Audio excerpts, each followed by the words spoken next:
Hey guys, tonight we begin a love story that would shake an empire to its very foundations. Imagine this, a 16-year-old boy standing in a glittering Russian palace, watching a 12-year-old girl walk down the aisle at her sister's wedding. Their eyes meet across the candlelit chapel. In that single moment, he knows. This shy, awkward little princess with golden hair will either be his wife or he will marry no one at all. But here's the twist. Their families would spend the next 10 years trying to keep them apart. This is the story of Nicholas and Alexandra, the last Tsar and Tsarina of Russia, whose love was so powerful it blinded them to a revolution, so deep it cost them everything, and so enduring that even a brutal execution couldn't erase it from history. What you're about to hear isn't just another royal romance.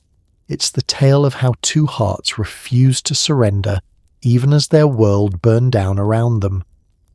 Now, before we dive into this incredible journey together, I'd love your support. If you find yourself drawn into Nicholas and Alexandra's world tonight, would you hit that subscribe button? Drop a like if this story touches your heart, and I'd absolutely love to know. Where are you watching from right now?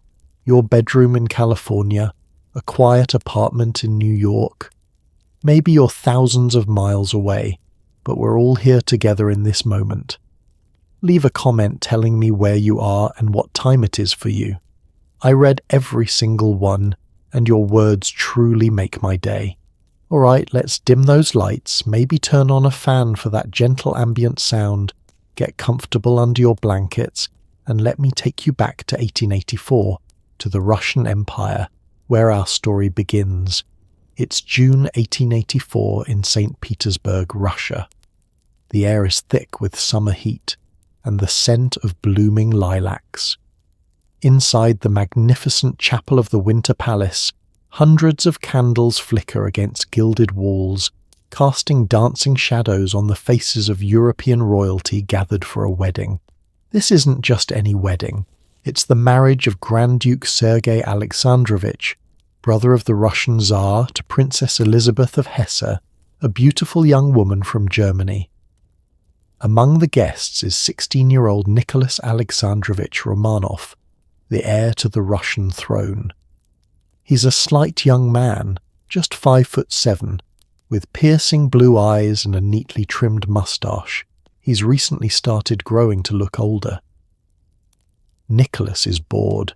He's attended countless royal weddings, each one more tedious than the last. They're all the same.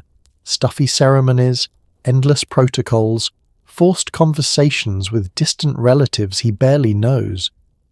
But then he sees her. Walking behind her sister, the bride, is 12-year-old Alex of Hesse. She's gangly in that awkward preteen way, all long limbs and serious expressions. Her reddish-gold hair is pulled back tightly, and she looks absolutely terrified of tripping over her ceremonial dress. She's not conventionally beautiful, not yet. Her jaw is a bit too strong, her demeanour too solemn, too intense for a girl her age. While other young princesses giggle and whisper, Alex walks with her eyes downcast, radiating an almost painful shyness. Nicholas can't stop staring at her. There's something about this awkward little princess that pierces right through him. Maybe it's the vulnerability in her posture, or the way she seems simultaneously royal and utterly lost. Later he would struggle to explain it even to himself. It wasn't love at first sight in the fairy tale sense. She was, after all, just 12 years old, practically a child. But something shifted in him that day, some deep recognition he couldn't name. Throughout the ceremony, Nicholas finds his gaze drawn back to her again and again. When their eyes accidentally meet, Alex's cheeks flush pink, and she quickly looks away. That small moment, that blush, that glance, would echo through decades. Now here's where it gets interesting. You need to understand who these two people were, because their backgrounds would shape everything that followed. Nicholas was born into unimaginable privilege and equally unimaginable pressure. His father, Alexander III, was a giant of a man, 6'4", with the strength to bend iron pokers with his bare hands and a personality to match. Alexander ruled Russia with an iron fist, believing absolutely in autocracy, in the divine right of Tsars to hold absolute power over their subjects. He was a stern, often terrifying father who thought his gentle, sensitive son was far too soft for the brutal business of ruling an empire. From childhood, Nicholas had been groomed to be Tsar, yet somehow never quite prepared for it. He was taught languages. He spoke fluent English, French, German, and Danish. He studied military tactics, Russian history, economics. But his father, convinced he would reign for decades more, never truly let Nicholas into the inner workings of government. The message was clear: watch, observe, but don't touch. Not yet. You're not ready. This created a deep insecurity in Nicholas. He was dutiful, conscientious, and desperately wanted to please his intimidating father, but he always felt like he was play-acting at being a future Tsar, never quite measuring up. He found escape in simple pleasures, long walks, smoking cigarettes, the company of his close-knit family, and he had a romantic heart, though he hid it well behind the formal mask required of Russian royalty. Now Alex, or Alexandra, as she'd later be called, her story is even more tragic. She was born Princess Alex of Hesse, and by Rhine in 1872, in a small German duchy. But here's the crucial detail. Her mother was Princess Alice, the second daughter of Queen Victoria of the United Kingdom. This made Alex Queen Victoria's granddaughter, placing her in the intricate web of European royalty that was so intermarried they were practically one extended, extremely dysfunctional family. When Alex was just 6 years old, diphtheria swept through her family like a nightmare. Within weeks, she lost her 4-year-old sister, May, and her mother, Princess Alice, who caught the disease while nursing her children. Imagine being 6 years old and watching your little sister die, then watching your mother follow her to the grave all in the span of a month. That tragedy fundamentally broke something in young Alex. The cheerful, bright child became withdrawn, serious, almost morbidly so. She developed an intensity about emotions that made other people uncomfortable. When she loved fiercely, completely, with no holding back. When she trusted absolutely, but getting her to that point, nearly impossible. She built walls around her heart that seemed impenetrable. Her grandmother, Queen Victoria, tried to fill the void, taking a special interest in this sad, serious granddaughter. Victoria was fond of Alex, but also found her difficult. Too stubborn, too intense, too religious. Alex had latched onto faith as her anchor after her mother's death, and she approached religion with the same all-consuming passion she brought to everything. So picture these two in 1884. A 16-year-old boy who felt inadequate for his destiny, and a 12-year-old girl still grieving her mother's death 8 years later. Not exactly a promising romantic setup, right? After the wedding, Nicholas's family hosted the usual round of royal entertainments, balls, dinners, receptions. Nicholas kept engineering situations to be near Alex, though he couldn't have much direct conversation with her. She was too young, too shy, and there were always chaperones. But he watched her, and she, when she thought no one was looking, watched him back. Years later, Alex would confess that she'd felt something too, even at 12, a sense that this kind-eyed young man was somehow important, somehow different from all the other grand dukes and princes parading through her life. But then the festivities ended. Alex returned to Germany with her family. Nicholas stayed in Russia, and that seemingly was that. except Nicholas couldn't forget her. In his private diary, and Nicholas was a meticulous diary keeper, writing in it almost every day of his life, he began to mention Alex. Little comments at first, wondering how she was, hoping her family was well. Nothing too revealing, because even a royal heir's diary might be read by others. But the frequency of mentions was telling. 5 years passed. Nicholas turned 21. He was now a junior officer in the Russian military, serving in the prestigious Preobrazhensky regiment. He'd had the usual aristocratic experiences, some drinking with fellow officers, flirtations with ballet dancers, even a brief affair with a prima ballerina named Matilda Kshesinskaya. But nothing serious. His heart wasn't in it. And then, in January 1889, 17-year-old Alex came to St. Petersburg for a 6-week visit. The girl who'd been awkward and shy at 12 was now a striking young woman. She still had that serious demeanour. If anything, it had intensified. She didn't giggle or flirt like other princesses. She spoke little in social situations and seemed perpetually uncomfortable at court functions. Many people found her cold, even arrogant. But Nicholas was utterly transfixed. During those 6 weeks they saw each other almost daily. Nicholas would later write in his diary one of the most revealing entries of his life. "It is my dream to one day marry Alex H.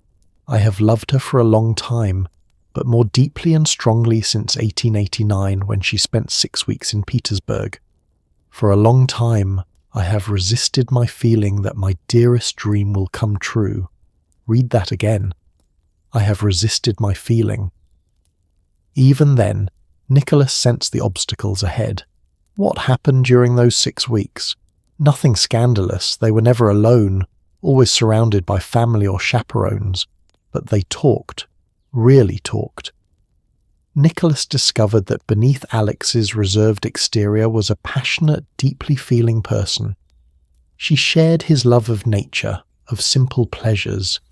She understood his loneliness, his fear of inadequacy. And she, for perhaps the first time since her mother's death, felt truly seen by another person. For Alex, Nicholas represented something she'd never experienced before: unconditional acceptance. He didn't need her to be cheerful or charming. He liked her exactly as she was, serious, intense, stubbornly principled.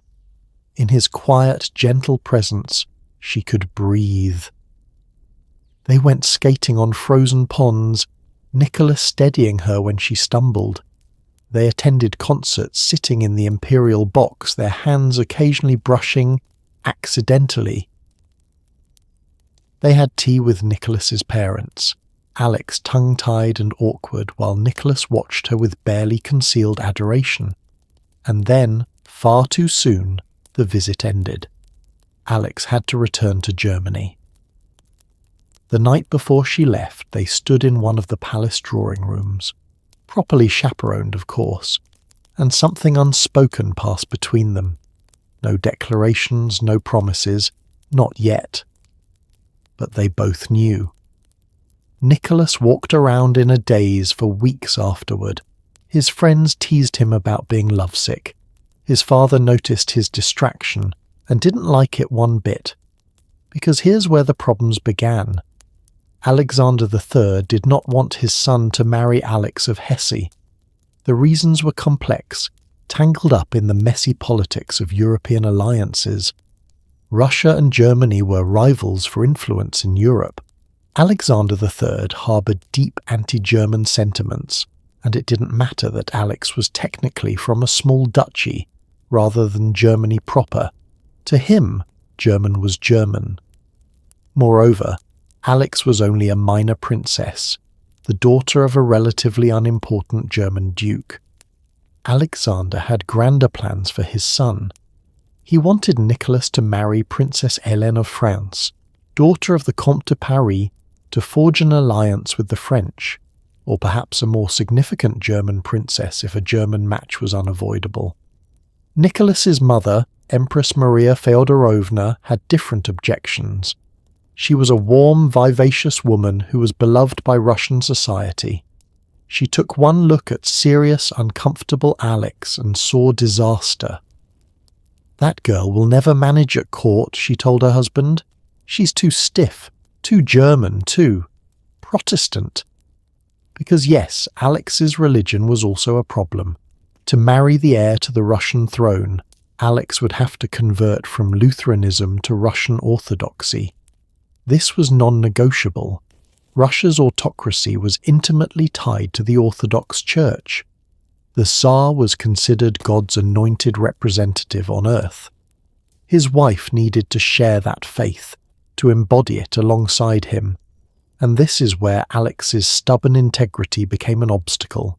She took her Lutheran faith seriously. It was one of the few connections she still felt to her dead mother. The idea of abandoning it, of essentially saying her mother's faith wasn't good enough, felt like a betrayal. When Nicholas's sister Zania gently asked her about it during that 1889 visit, Alex had been firm. "I cannot change my religion. It would be a lie before God." Nicholas knew all this. He knew his father disapproved. He knew Alex's religion was a problem. He knew the odds were stacked against them. But here's what makes this story so compelling. Nicholas didn't give up. Remember, this was a young man who had never openly defied his terrifying father about anything. A young man who felt inadequate and unsure of himself in almost every aspect of life. But when it came to Alex, suddenly Nicholas found a core of steel he didn't know he possessed. Over the next 5 years, Nicholas would wage a quiet, persistent campaign to change his father's mind. He didn't rage or rebel. That wasn't his nature. Instead, he simply refused to consider any other potential bride. When his parents suggested Princess Hélène, Nicholas politely declined. When they mentioned other suitable candidates, he changed the subject. When they pressed him, he said with unusual firmness, "It will be Alex or no one." This might not sound dramatic to us today, but in the context of late 19th century autocratic Russia, it was revolutionary. Royal heirs did not choose their brides based on love. They married for state interests. Period. Meanwhile, Alex was facing similar pressure on her side. Her grandmother, Queen Victoria, had her own ideas about Alex's future. Victoria dreamed of Alex marrying her cousin, Prince Albert Victor, Duke of Clarence, Queen Victoria's grandson, and second in line to the British throne. Imagine it! Alex could have been Queen of England instead of Tsarina of Russia. Her entire life and the course of history would have been completely different. But when the proposal came, Alex refused. Flatly. Absolutely refused. Queen Victoria was not accustomed to being contradicted by her granddaughters. There were pointed letters, expressions of disappointment, warnings about throwing away a brilliant future. But Alex stood firm. She didn't love Albert Victor. She loved Nicholas. Though love might be too simple a word for what she felt, it was more like recognition. In Nicholas, she saw someone who understood the loneliness of royal duty, who would never try to change her fundamental nature, who would love her not despite her intensity but because of it. Here's a detail that captures so much about Alex. During those years of separation, she started keeping a diary, something she'd write in almost every day for the rest of her life. And on one of the pages she wrote this: "I am yours, you are mine, of that be sure. You are locked in my heart. The little key is lost, and now you must stay there forever." She wrote this before they were even officially engaged, before Nicholas had formally proposed. It was an act of faith, of absolute certainty in the face of overwhelming obstacles. Letters went back and forth between Russia and Germany, though they had to be careful. Royal correspondence could be intercepted, read by curious or hostile eyes. They developed a system where Nicholas's younger brother George would carry letters personally during his travels, ensuring privacy. In these letters, Nicholas's gentle, romantic nature shines through. He called her "my dear sweet Alex," and later, "my darling little Alex." He wrote about missing her smile, about counting the days until they might meet again. He sent her photographs of himself in his military uniform, and she kept them in a locket she wore constantly. Alex's letters were more reserved in tone but no less passionate in content. She wrote about her daily life, her thoughts on religion and duty, and, between the lines, her growing conviction that she and Nicholas were meant to be together. The years 1890, 1891, 1892 crawled by. Nicholas's father remained opposed to the match, though his objections were softening slightly. What changed Alexander III's mind, at least partially, was seeing his son's unwavering determination. There was a strength in Nicholas's quiet persistence that surprised the Tsar. Maybe, Alexander began to think, his gentle son had more steel in him than he'd credited. By 1893, Alexander III's health began to decline, though he didn't know it yet. He was only in his 40s, seemingly invincible, but he was developing nephritis, kidney disease. It would kill him within a year. Nicholas and Alex wrote to each other about their hopes, their fears, their dreams of a future together that still seemed impossibly distant. And then came 1894, the year everything would change. Nicholas received permission to attend a wedding in Germany, the wedding of Alex's brother, Ernest Louis, to their mutual cousin. It was the perfect opportunity, the one Nicholas has been waiting for. He was going to propose formally and officially, and he was determined not to take no for an answer. But there was one massive problem still standing between them: Alex's religion. She hadn't budged on that point in 5 years, and without her conversion to orthodoxy, the marriage could never happen. Nicholas knew that his entire future, his personal happiness and possibly his ability to rule effectively, depended on what happened at that wedding in April 1894. So there we have it. 10 years after their first meeting, two people who should never have ended up together by the logic of dynastic politics, both about to risk everything on a love that defied every reasonable expectation. Were they naive? Probably. Were they idealistic? Absolutely. Did they have any idea that their love story would help unravel an empire and end with their deaths in a basement less than 25 years later? Not a clue. But here's what I find so beautiful about this beginning. They chose each other. In a world where they were expected to be chess pieces in other people's political games, they chose love. The question was, would that be enough?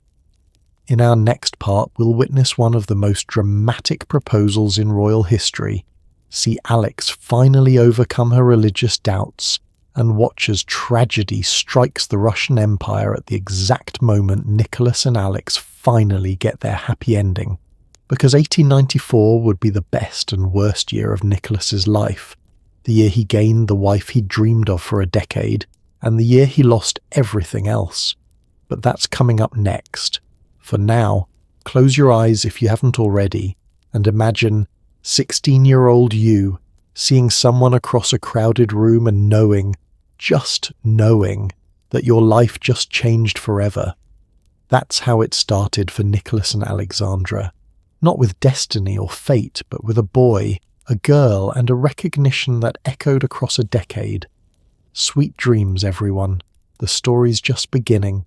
April 1894, Coburg, Germany. Picture Nicholas sitting in his guest room at the German palace, staring at himself in the mirror, trying to rehearse what he's about to say.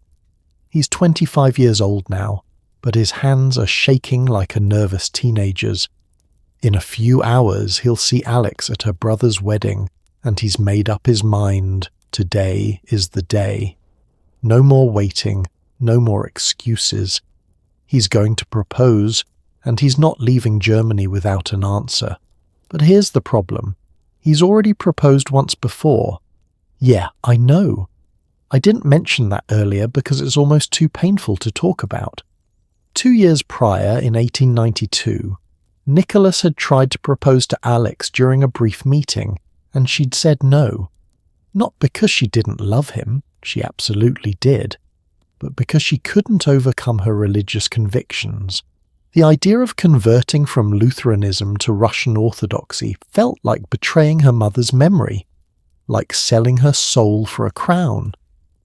Nicholas had been devastated, but instead of giving up, he'd spent 2 years writing to her, gently encouraging her, never pressuring but always present. And now, here he was, about to risk his heart again. The wedding festivities were spectacular. Royalty from across Europe had gathered in Coburg. Queen Victoria herself was there, Nicholas's grandmother through marriage, and she was watching this whole situation like a hawk. Victoria had complicated feelings about Nicholas. On one hand, he seemed like a decent young man. On the other hand, she'd watched Russia and Britain play political chess for decades, and she wasn't thrilled about her granddaughter potentially becoming Tsarina of Russia. Nicholas arrived at the palace and immediately started looking for Alex. When he finally spotted her across the crowded ballroom, his breath caught. She was 21 now, no longer that awkward teenager from their first meeting. She'd grown into herself, still serious, still reserved, but there was a grace to her now, a quiet dignity that made her stand out even among all these glittering royals. Their eyes met, and Alex knew immediately why he was there. Now, what happened next is one of the most romantic and dramatic moments in royal history, and we know about it in such detail because multiple people documented it, including Alex herself in her diary. Nicholas managed to get a few moments alone with Alex in one of the palace gardens. Not truly alone, of course. Alex's sister Ella was nearby, pretending not to watch but absolutely watching. And Nicholas, this gentle man who'd spent a decade pining for this woman, dropped to one knee and asked to marry him. Alex started crying. Not delicate, pretty tears. She was sobbing. And through her tears she said, "I cannot. I want to. God knows I want to, but I cannot." The religion issue. Still, Nicholas didn't get angry. He didn't storm off. Instead, he took both her hands and said something along the lines of, "Then let's pray about it together." And they did. Right there in the garden, these two fell to their knees and prayed. Nicholas prayed that Alex would find peace with the conversion. Alex prayed for guidance, for a sign, for her mother to somehow tell her what to do. This went on for hours. Not the praying. They didn't kneel in the garden all day, but the conversation. They walked through the garden, sat on benches, talked in circles about faith and duty and love. Alex kept saying no, but it was a no that sounded more and more like, "Convince me." Enter Ella, Alex's older sister. Ella had married into the Russian Orthodox Church when she wed Grand Duke Sergei. She understood Alex's struggle intimately because she'd faced the same choice. And Ella took her little sister aside and said something that finally broke through Alex's resistance. We don't know her exact words. This conversation was private, but the essence was this. Faith isn't about the rituals or the church building or the denomination. It's about loving God. You can love God as an Orthodox believer just as deeply as you loved him as a Lutheran. You're not betraying Mama. You're following your heart to where God is calling you. Something in that argument reached Alex. Maybe it was hearing it from her beloved sister, the person who'd been closest to their mother. Maybe it was sheer emotional exhaustion after fighting this battle for so long. Maybe it was the look in Nicholas's eyes, the decade of unwavering devotion that deserved an answer. Whatever it was, something shifted. On April 8, 1894, after days of Nicholas's patient persistence, and Ella's gentle persuasion, Alex finally said yes. Nicholas's diary entry from that night is one of the most joyful things you'll ever read. He wrote, "A marvelous, unforgettable day.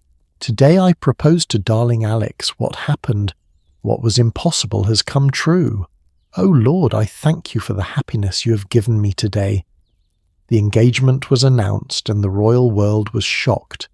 Many had assumed Nicholas would eventually give up on this German princess who kept refusing him. His parents were, let's say, less than thrilled.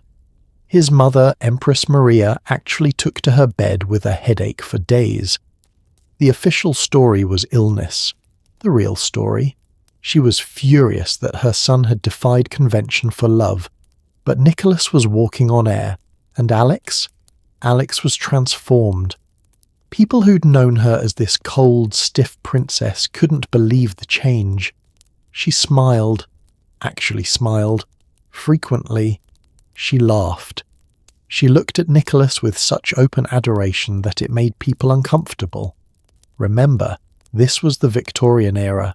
Public displays of affection were scandalous. They had a few precious weeks together before Alex had to return to England to be with Queen Victoria. During that time, they were inseparable. Nicholas taught her Russian phrases. She practiced writing in Cyrillic script. They went for long walks, holding hands when they thought no one was looking. They were, by all accounts, disgustingly happy. And here's a detail I love. Alex discovered that Nicholas kept a diary, so she started writing little notes in it, inserting her own thoughts right between his entries. Things like, "I am yours, you are mine, of that be sure," and "Never have I thought there could be such utter happiness in this world, such a feeling of unity between two mortal beings." Can you imagine? They were so in love they couldn't even keep separate diaries. They had to share the same pages. But then reality came crashing in. In September 1894, Nicholas received urgent news from Russia. His father, Tsar Alexander III, had fallen seriously ill. The invincible giant of a man who'd ruled Russia with an iron fist for 13 years was dying of nephritis. His kidneys were failing, and in 1894 there was absolutely nothing doctors could do about it. Nicholas rushed back to Russia, to the Imperial palace at Livadia in Crimea, where his father had gone seeking the warm climate. And what Nicholas found there broke his heart. His father, this massive, powerful man, had wasted away. Alexander III was only 49 years old, but he looked ancient, ravaged by disease. And here's where this story takes a turn that's almost operatic in its drama. Alexander III knew he was dying. He could feel it. And one of his final acts was to summon Alex to Russia, not for the wedding, for his deathbed. Think about that from Alex's perspective. She'd only been engaged for a few months. She'd never even visited Russia before. She barely spoke Russian. And now she was being summoned to watch her future father-in-law die, to enter this foreign country for the first time under the shadow of death. But she went. Of course she went. Nicholas needed her. Alex arrived at Livadia in October 1894, and what she encountered was a nightmare. The entire Imperial family was there, watching their patriarch slowly die. The atmosphere was suffocating, grief mixed with political tension, because everyone knew that once Alexander III died, unprepared Nicholas would become Tsar, and Russia's future looked terrifyingly uncertain. Alexander III had held off giving his final blessing to Nicholas and Alex's engagement. Even on his deathbed he'd been reluctant, but when he saw them together, when he saw how Nicholas's face lit up in Alex's presence, how she steadied him during the worst moments, something in the dying Tsar softened. According to witnesses, Alexander III called Alex to his bedside. This man who'd opposed their marriage, who'd thought she wasn't good enough for his son, took her hand and said, "I have been unfair to you. I give you my blessing. Be good to Nicholas. He will need you." Then, in a moment that shows how seriously Alexander took appearances even while dying, he insisted on receiving Alex in full military uniform. He was literally dying, barely able to breathe, but he put on his formal military jacket because he refused to let his future daughter-in-law see him looking weak. Even in death, the Tsar had to maintain dignity. On November 1st, 1894, sitting upright in his chair because he could no longer breathe lying down, surrounded by his family, Alexander III died. And just like that, at age 26, Nicholas became Tsar Nicholas II, Emperor and autocrat of all the Russias. Nicholas's response to this? Absolute panic. His diary entry from that day is heartbreaking. My God, what a day. The Lord has called to himself our adored, dear, deeply loved Papa. My head is spinning. I cannot believe it. The awful job I have feared all my life has come to me. Read that again. The awful job I have feared all my life. This wasn't false modesty or fishing for compliments. Nicholas genuinely felt unprepared to rule. His father had been training him, yes, but had never truly let him into the inner circle of power. And now Nicholas was supposed to rule over 1/6 of the world's land surface, over 130 million people, during one of the most turbulent periods in Russian history. He was terrified, and the only thing anchoring him to sanity was Alex. Here's what Alex did that's so telling about their relationship. She became his strength. This shy, awkward princess who could barely function at social events found within herself an iron core when Nicholas needed her. She whispered encouragement to him during the funeral ceremonies. She sat with him late into the night while he grappled with the enormity of his new role. She told him, over and over, "You can do this. You were born for this, and I will be with you every step of the way." Whether that was good advice or terrible advice, whether Alex's absolute faith in Nicholas actually blinded them both to his limitations, that's a question historians still debate. But in that moment, it was what he needed to hear. Now, protocol dictated that they wait for a proper mourning period before getting married. A year, perhaps more. But Nicholas and Alex had waited 10 years already. They weren't waiting anymore. The decision was made. They would marry quickly, within a month of Alexander III's death.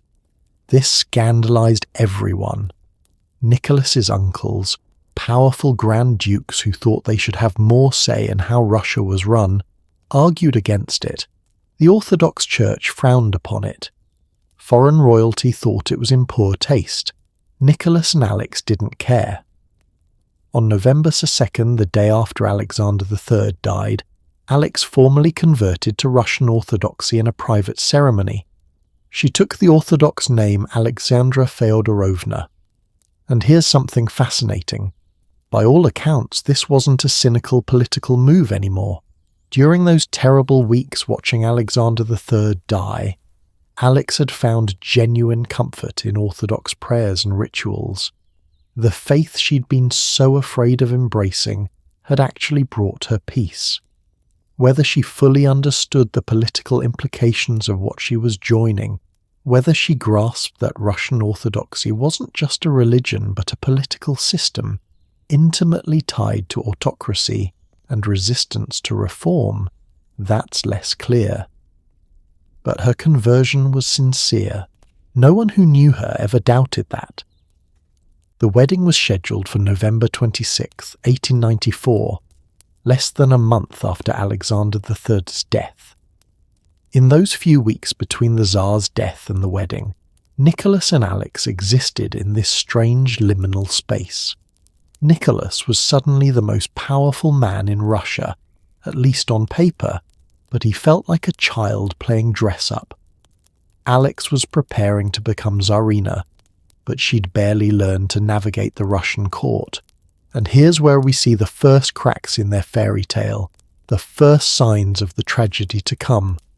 Alexandra, as we should now call her, had her first official public appearance at Alexander III's funeral.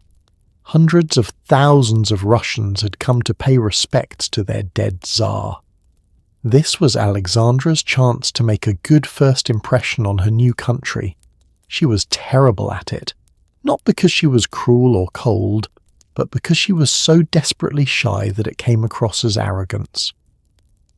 When crowds of peasants waited all night in the freezing cold to see the new Tsarina pass by, hoping for a smile or a wave, Alexandra kept the curtains of her carriage closed. When Nicholas went to the window to wave at well-wishers, Alexandra refused to join him. Nicholas's mother, the Dowager Empress Maria, was furious. Maria had been the perfect royal consort, warm, charming, politically savvy. She understood that royalty in the modern age needed to at least pretend to care about public opinion. Watching Alexandra alienate the Russian people on day one was physically painful for her. Maria tried to give Alexandra advice. You must win their love. You must smile at them, acknowledge them, make them feel seen. And Alexandra's response? Russia is not England. Here we do not need to earn the people's love. The Russian people revere their Tsars as divine beings. I am above that sort of thing. Oh, Alex, sweet, misguided Alex. This wasn't arrogance born of cruelty. It was insecurity masked as hauteur. Alexandra genuinely believed this was how Russian empresses were supposed to behave, aloof and untouchable. She didn't understand that times were changing, that the old certainties of autocracy were crumbling, that she needed the people's love far more than she realized. But in those weeks before the wedding, none of this seemed important. Nicholas and Alexandra were finally going to be married. After 10 years of waiting, of obstacles, of heartbreak and persistence, they were going to be husband and wife. The wedding day arrived, November 26, 1894. Now, this should have been the grandest royal wedding in decades. Normally, Russian imperial weddings were week-long affairs with parades, balls, feasts and celebrations that cost a fortune and drew royalty from across Europe.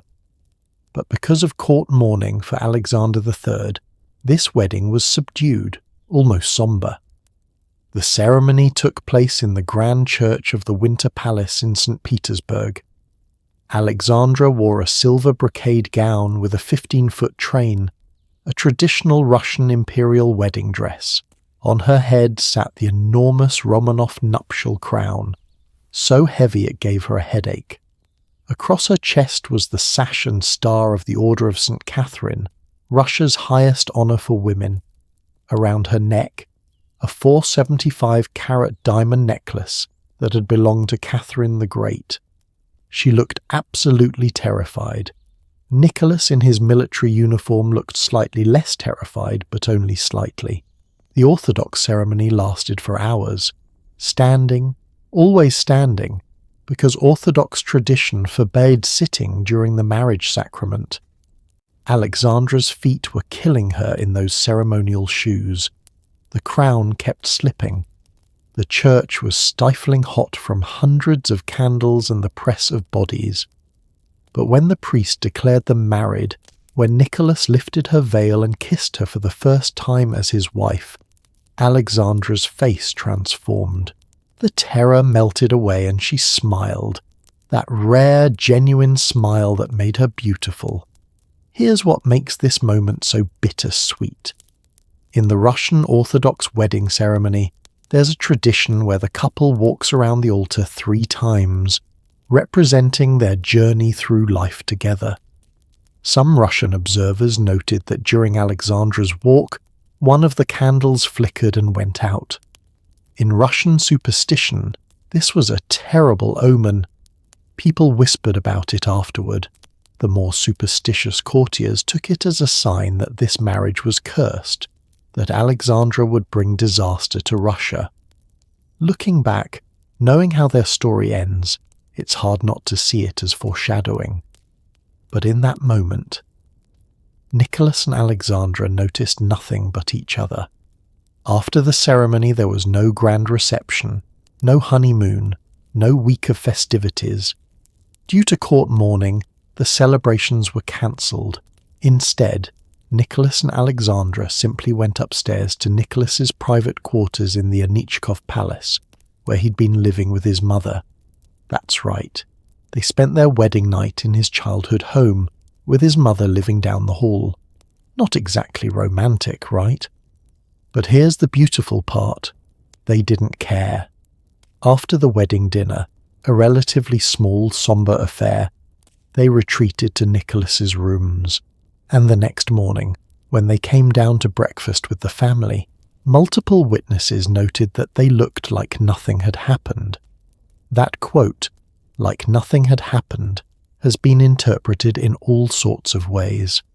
Some historians thought it meant the marriage wasn't consummated, but Nicholas's diary entry from that night tells a different story. He wrote simply, "At last, united for life. What happiness."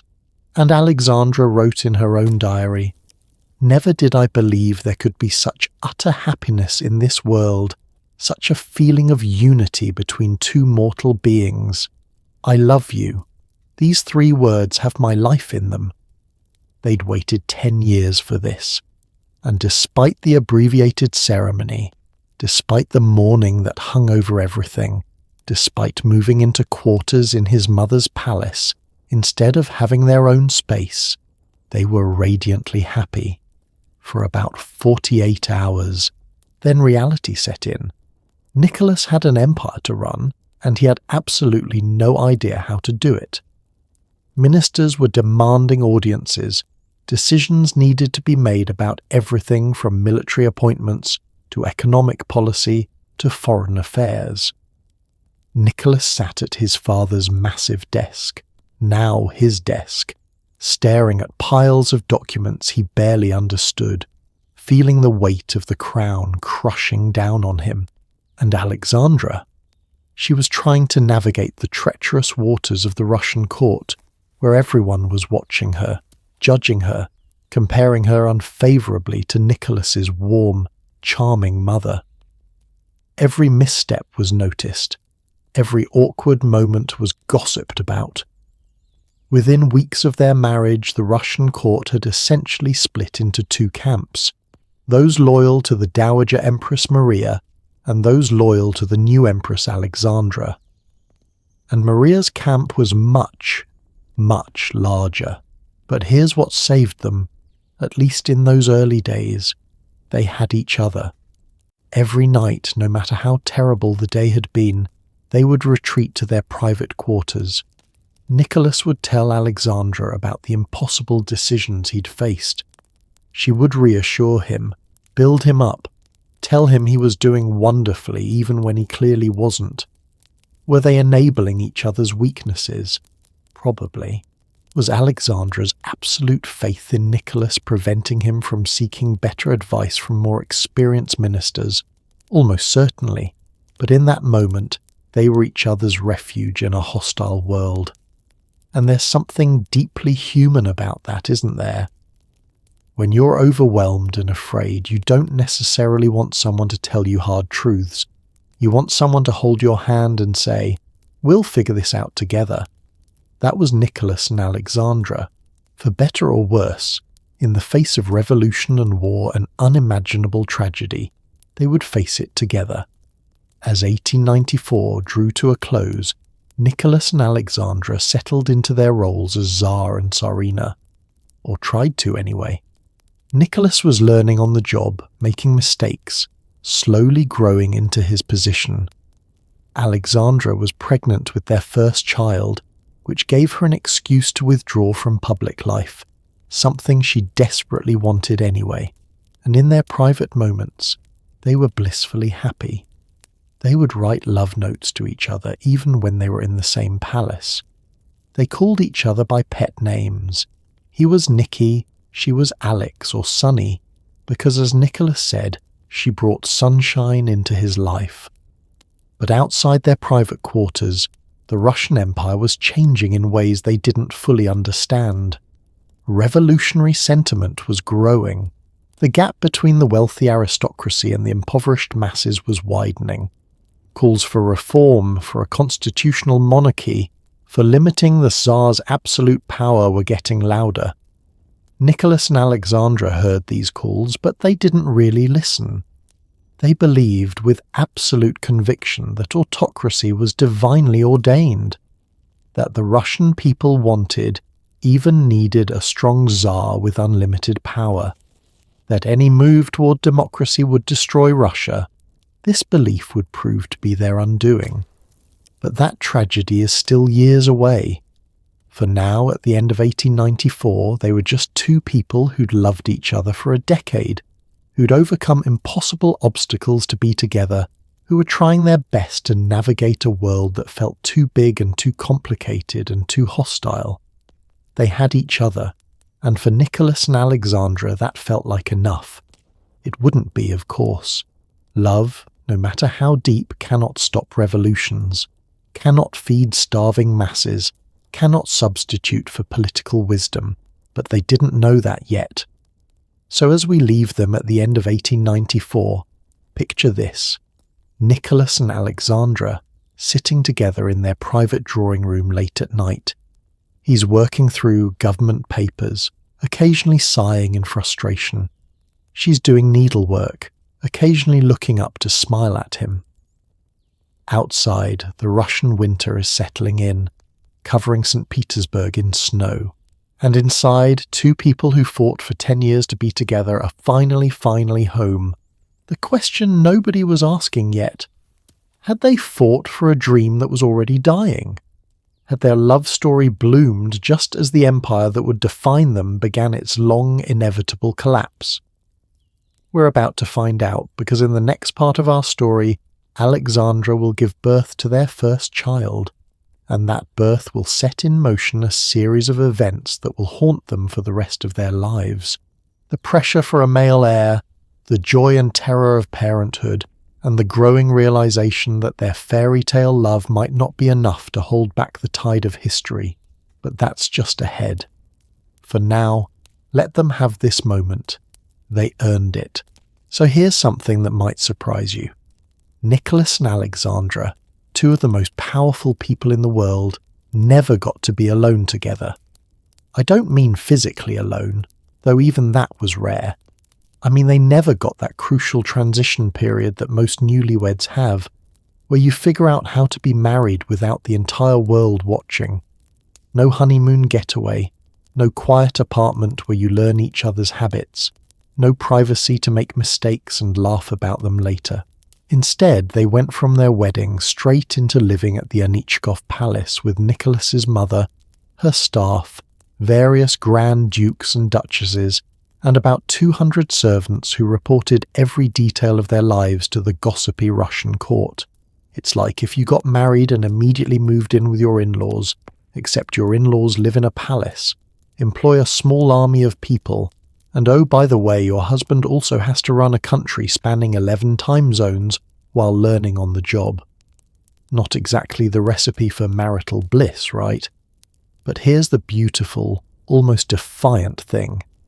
They made it work anyway. Let me paint you a picture of their daily life in those early months of 1895. Nicholas would wake up early. He was a morning person, up by 7 or 8. While Alexandra, who was pregnant and exhausted, would sleep until 9 or 10. He'd get dressed in his military uniform. He wore it almost every day, part of maintaining the image of the soldier Tsar, and head to his study. Before he'd even leave the room, though, he'd write her a note. Just a few lines, maybe in Russian, maybe in English. They mixed languages constantly when they wrote to each other. Something like, "Good morning, my beloved Sonny. You were sleeping so peacefully I couldn't bear to wake you. I'll be in the study drowning in paperwork. Come save me when you wake. You're Nicky." He'd leave it on her pillow. When Alexandra woke up, she'd read the note, smile, that rare, genuine smile she only gave him, and write back. She'd send a servant to deliver her response to Nicholas's study. Her notes were longer, more passionate. She'd write things like, "My darling Nicky, every morning I wake up and still cannot believe you are truly mine. These months we've been married feel like a beautiful dream. How I wish I could sweep all those boring papers off your desk and make you take a walk with me instead. But I know duty calls. I am so proud of you. Your Alex." They did this constantly, multiple times a day, even when they were in the same building. It was like they couldn't help themselves. They had to keep reaffirming their love, keep reaching out to touch each other through words even when they were physically apart. And here's what's so endearing about it. They weren't writing for posterity. They didn't know we'd be reading these notes over 100 years later. These were just two people, madly in love, who couldn't stand being away from each other even for a few hours. Nicholas would sometimes whistle, a specific tune they'd agreed on, when he wanted Alexandra to come find him. She'd hear it echoing through the palace corridors, and she'd drop whatever boring court function she was supposed to be attending and go to him. Can you imagine? The Empress of Russia abandoning some ceremonial tea with foreign ambassadors because her husband whistled for her like calling a puppy? The court thought it was scandalous. Nicholas's uncles thought it showed weakness, that he was too dominated by his wife. The older courtiers compared it unfavourably to the proper distance that Alexander III and Maria had maintained in public. But you know what? Nicholas and Alexandra didn't care. This is one of the most fascinating aspects of their relationship. They created their own private world inside the very public prison of imperial life. They had pet names for everyone around them, some affectionate, some decidedly not. They had private jokes that no one else understood. They developed their own language, mixing Russian, English and German words with made-up terms only they knew. It was them against the world, and that us versus them mentality would later become dangerous, would isolate them from good advice and reality. But in those early days, it was actually kind of sweet. Now, Alexandra was dealing with her own challenges. She was pregnant with their first child, which in 1895 was far more dangerous than we can imagine today. Royal women had access to the best doctors available, sure, but best doctors in 1895 still meant no antibiotics, no real pain management beyond some laudanum if things got really bad, and a shocking maternal mortality rate. Plus, there was the pressure.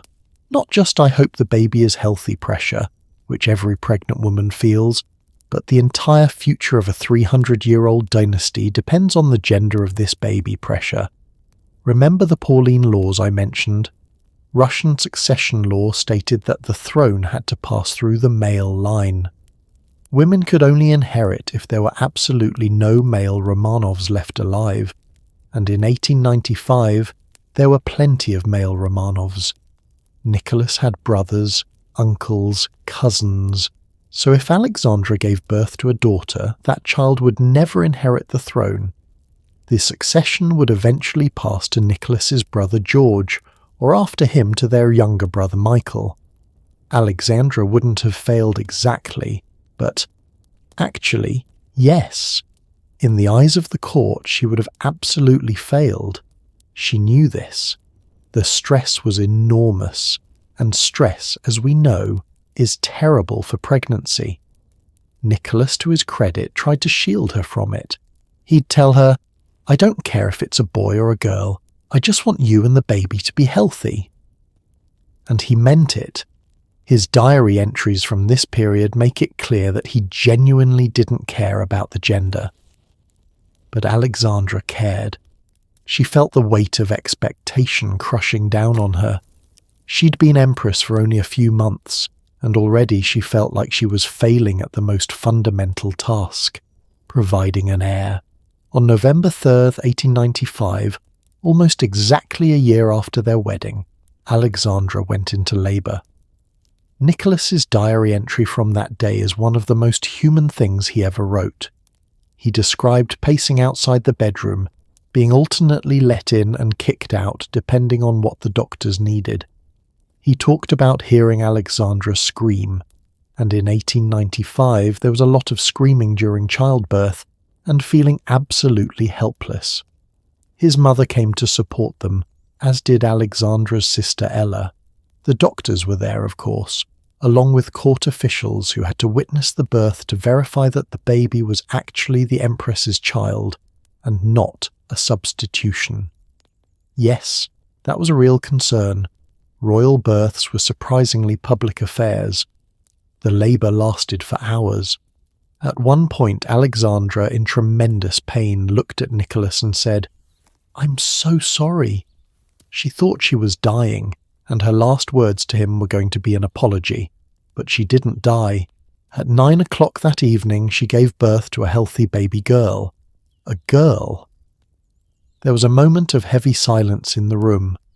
Everyone knew what this meant, or rather, what it didn't mean. No male heir. The succession question remained unresolved, but then Nicholas did something that won over almost everyone present. He walked over to his exhausted wife, kissed her forehead and said, "I am so happy it is a girl. If God has sent us a daughter, it means he wants to give us a son later." Then he picked up his newborn daughter and just stared at her. This tiny, wrinkled little creature, barely an hour old, and he fell completely, hopelessly in love. They named her Olga Nikolaevna, Grand Duchess Olga. Nicholas's diary entry that night. "A day I shall remember all my life, during which I suffered a great deal. My dear Alex felt intense pain, but at 9 o'clock we heard the cry of a baby, and we all sighed with relief. With a prayer, I named our daughter Olga. I cannot express my joy that everything is now over." Notice what he focused on. Not disappointment about the gender, but relief that Alexandra survived and the baby was healthy. Alexandra's feelings were more complicated. She was grateful for a healthy baby, genuinely delighted with little Olga. But she also felt that she'd let everyone down. In her diary she wrote, "Baby arrived, and I thank God for giving her to us, though I had hoped for a boy." That, "though I had hoped for a boy," breaks my heart a little. She couldn't even allow herself pure joy in her daughter without that qualification. The Russian court's reaction was mixed. Officially, everyone celebrated. There were church services, announcements, gifts from foreign royalty. But privately, the disappointment was palpable. One of Nicholas's uncles was overheard saying, "A girl? Well, that's unfortunate but not unexpected. She's young. She'll have a boy next time." The casual cruelty of reducing Alexandra to her reproductive function. She'd just endured hours of agonizing labor, and all anyone could talk about was when she'd try again, was stunning even by the standards of the time. But here's where we see Nicholas and Alexandra's relationship really solidify. They retreated into their own bubble with baby Olga and simply adored her. They didn't care that she wasn't a boy. Nicholas spent hours just watching her sleep, marveling at her tiny fingers, her expressions. When Olga smiled her first smile, probably just gas, but Nicholas was convinced it was real. He wrote about it in his diary as if it were a major historical event. Alexandra, meanwhile, became a fiercely devoted mother. In an era when royal women typically handed their babies off to wet nurses and nannies and saw them for maybe an hour a day, Alexandra insisted on being intimately involved in Olga's care. She nursed her daughter herself, shocking the court, and spent hours in the nursery. This was unusual enough that people commented on it, often critically. The Dowager Empress Maria thought Alexandra was being too hands-on, too bourgeois in her parenting. "You're the empress," she'd say. "You have responsibilities. Let the nannies handle the baby." But Alexandra wouldn't hear it. She'd lost her own mother young, remembered that loss as the defining tragedy of her childhood. She was determined that her children would know, absolutely know, that they were loved and wanted by their mother. It's actually touching, this fierce maternal devotion. And it shows us something important about Alexandra's character. When she loved completely, obsessively, with her whole being. No half measures, no holding back. This was beautiful in a mother, but it would become dangerous in an empress. In the months after Olga's birth, Nicholas and Alexandra settled into a rhythm. Nicholas would work during the day, and by work, I mean he'd sit at his desk reading reports he didn't fully understand and signing documents his ministers prepared, while he tried his best to look like he knew what he was doing. He was getting better at it, slowly learning the job, but he was still terribly unsure of himself. Alexandra would spend her days with Olga, taking her for walks in a baby carriage around the palace gardens, reading to her, even though Olga was too young to understand, just being with her. And then, every evening they'd have dinner together, just the two of them, which was unusual. Most royal couples ate with a full court. But Nicholas and Alexandra insisted on this time alone. They'd talk about their day, about Olga, about their hopes and fears. They'd hold hands across the table like newlyweds, even as the empire outside their private quarters grew more unstable. Here's a detail that captures their relationship perfectly. Alexandra started writing in Nicholas's diary again. Remember how she'd done this when they were engaged? She continued it throughout their marriage. She'd take his diary when he wasn't looking and write little messages between his entries. Things like, "I dreamed of you last night, my darling. I dreamed we were young again, walking in the gardens at Coburg before all the responsibility and weight of the crown. But then I woke and saw you sleeping beside me, and I realized this reality is better than any dream. I love you, Nicky. You're sunny." Or, "You looked so tired today. The ministers are demanding too much of you. Remember, you do not have to solve everything yourself. Lean on me, my love. I am strong enough to carry some of your burden." That last one is particularly significant because it shows the beginnings of a pattern that would define their relationship. Alexandra positioning herself as Nicholas's primary advisor, his source of strength, and Nicholas, grateful for her support, increasingly tuning out other voices to listen only to her. Was this romantic? Absolutely. Was it politically wise? Absolutely not. But in 1895, the consequences of this codependency were still years away. Alexandra got pregnant again quickly. By the spring of 1896, she was expecting their second child. And this time, the pressure was even more intense. The court was openly praying for a boy. Foreign diplomats were speculating about it. Even Nicholas's brothers were paying attention because if Alexandra kept having daughters, one of them would eventually be Tsar. Meanwhile, Nicholas and Alexandra were planning to move out of the Anichkov palace. They'd finally had enough of living with Nicholas's mother. They chose the Alexander Palace at Tsarskoye Selo, about 15 miles outside St. Petersburg, as their main residence. And here's a lovely detail. They chose it because they'd first really connected there, back in 1889 during that fateful 6-week visit, when they'd both realized they were in love. It held happy memories, and they wanted to build their family life there.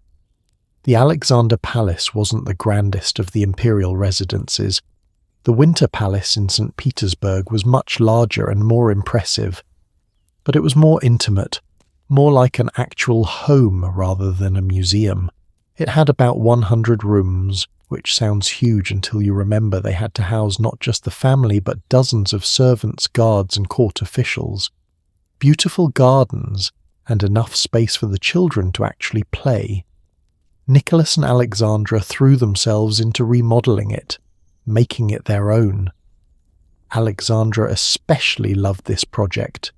She personally selected furniture, curtains, wall colours. She created a cosy sitting room where she and Nicholas could be alone in the evenings. She designed a playroom for Olga with big windows overlooking the gardens.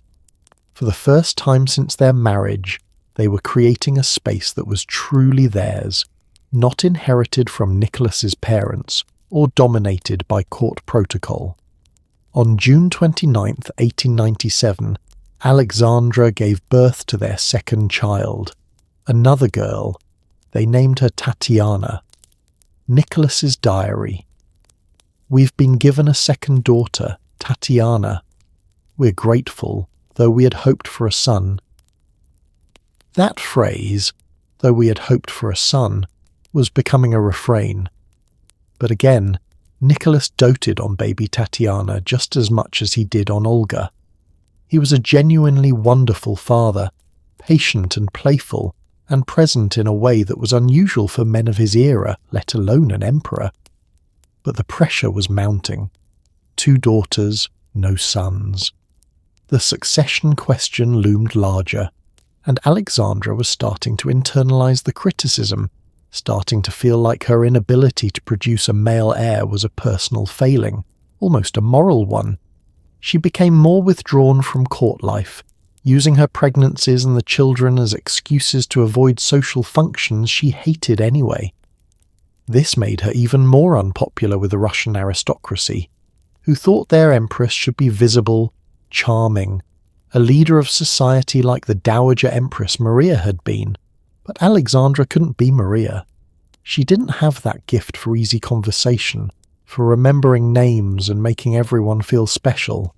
She tried, God knows she tried, but it came across as forced and awkward, which made people dislike her even more. So she retreated further into her private world with Nicholas and the children. And Nicholas, seeing how the court's criticism hurt his wife, retreated with her. They became more isolated, more dependent on each other, more convinced that they didn't need anyone else's input or advice. They had each other, they had their love, and surely that would be enough. 2 more daughters followed. Maria in 1899, Anastasia in 1901. 4 daughters. 4 beautiful, healthy, beloved daughters. Nicholas loved them all desperately.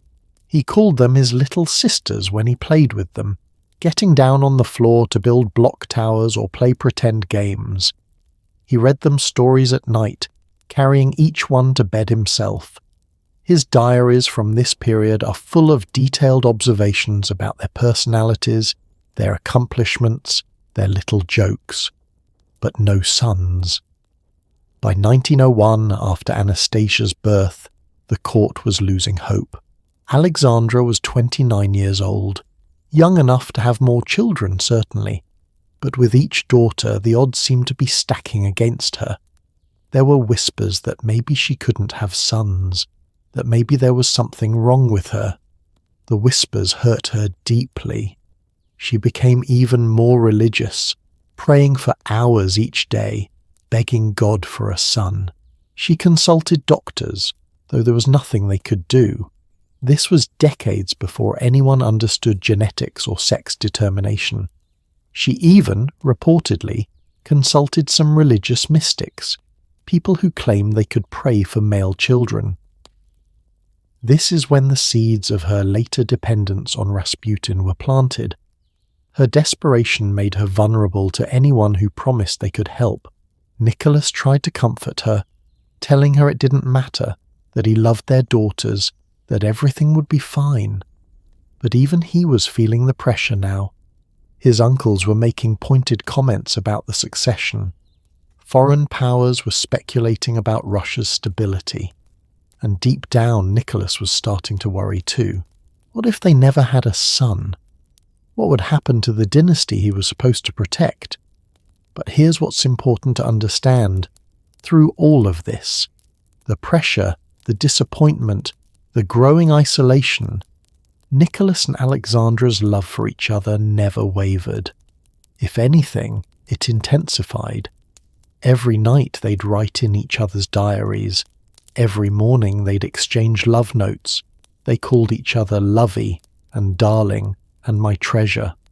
They held hands whenever they could.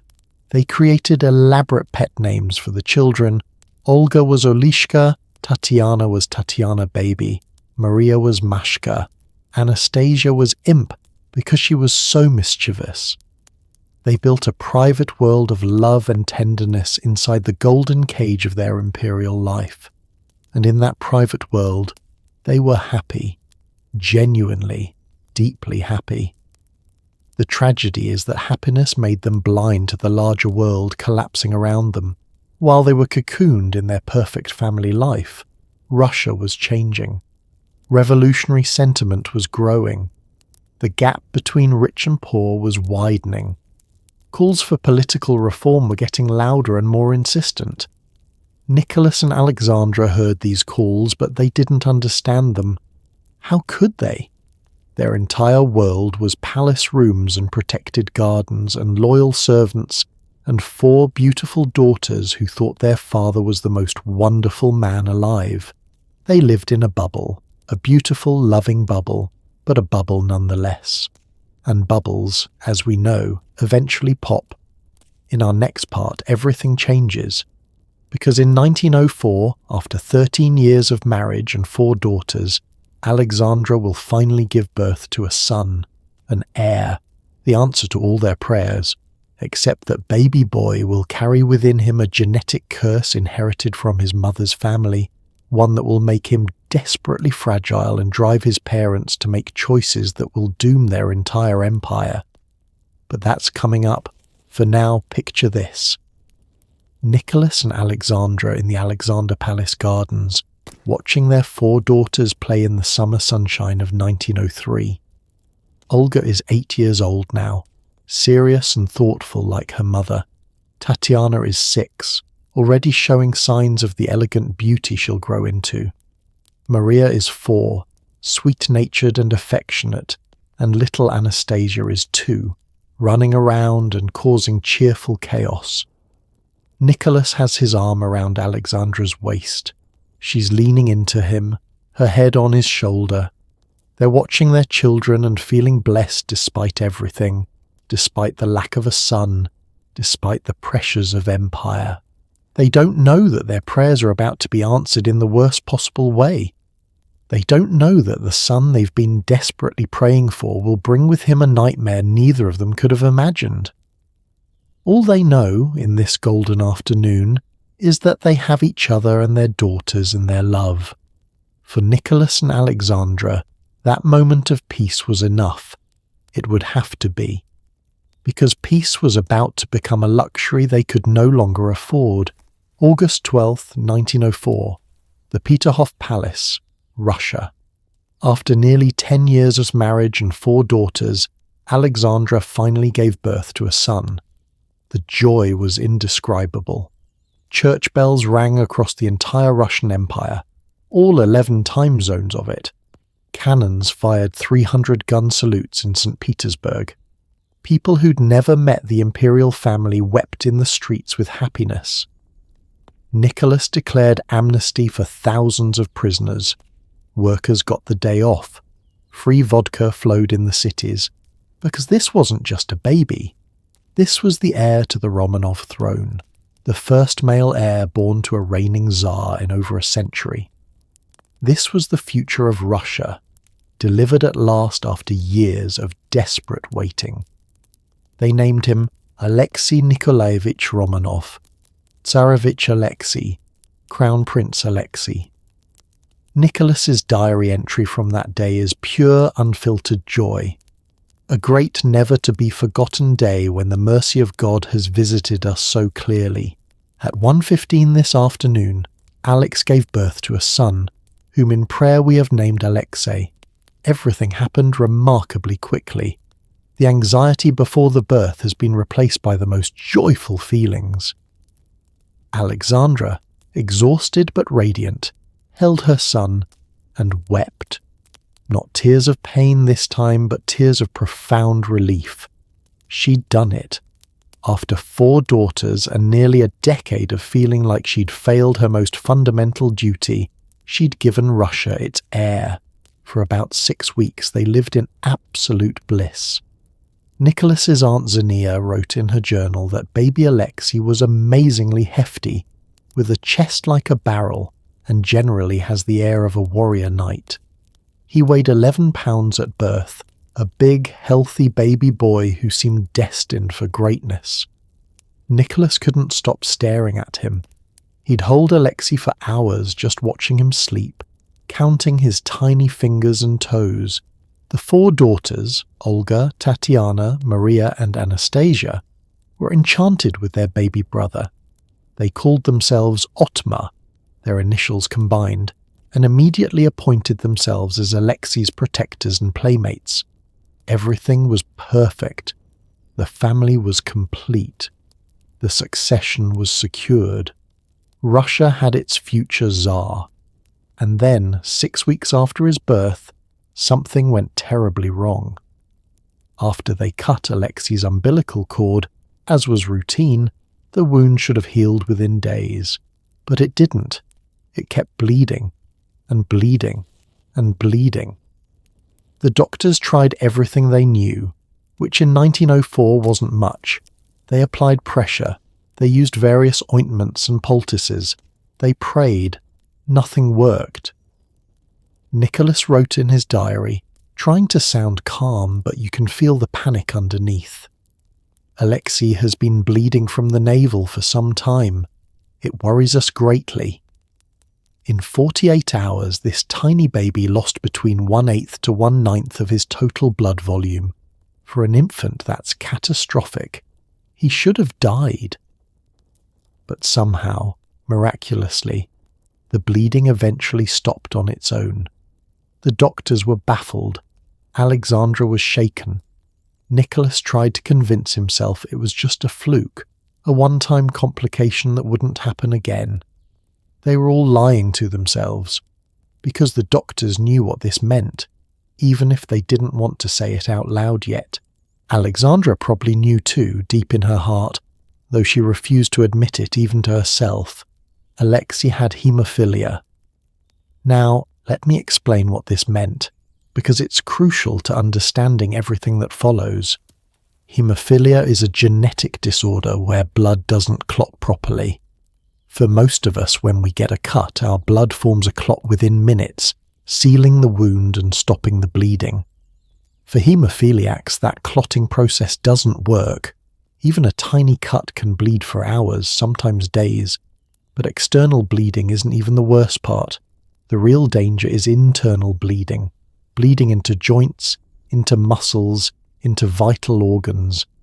A bump that would give you or me a small bruise could cause a haemophiliac to bleed internally for days, the blood pooling inside their body, causing excruciating pain and permanent damage. In the early 1900s, there was no treatment. None. If a haemophiliac started bleeding, all you could do was keep them still, apply ice, and pray it stopped before they bled to death. The average life expectancy for someone with haemophilia in 1904 was 13 years old. Think about that. Alexandra had just given birth to the long-awaited heir to the Russian throne, and he would likely be dead before his 14th birthday. Here's the part that must have tortured Alexandra. Haemophilia is passed down through the female line, but it almost exclusively affects males. Women carry the gene and pass it to their sons, who then suffer from the disease. Alexandra had inherited the gene from her mother Alice, who'd inherited it from her mother Queen Victoria. This is why haemophilia was called the royal disease. Queen Victoria's descendants had spread it through the royal houses of Europe. Alexandra's brother Friedrich had died of haemophilia at age 3. Her nephew, the son of her sister Irene, had it. Her cousin, a Spanish prince, had it.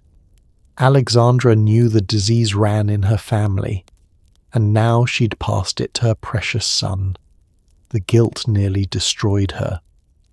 Nicholas's sister Xenia later wrote that family members referred to haemophilia as the terrible disease of the English family, and blamed Alexandra for contaminating the Romanovs with the diseases of her own race.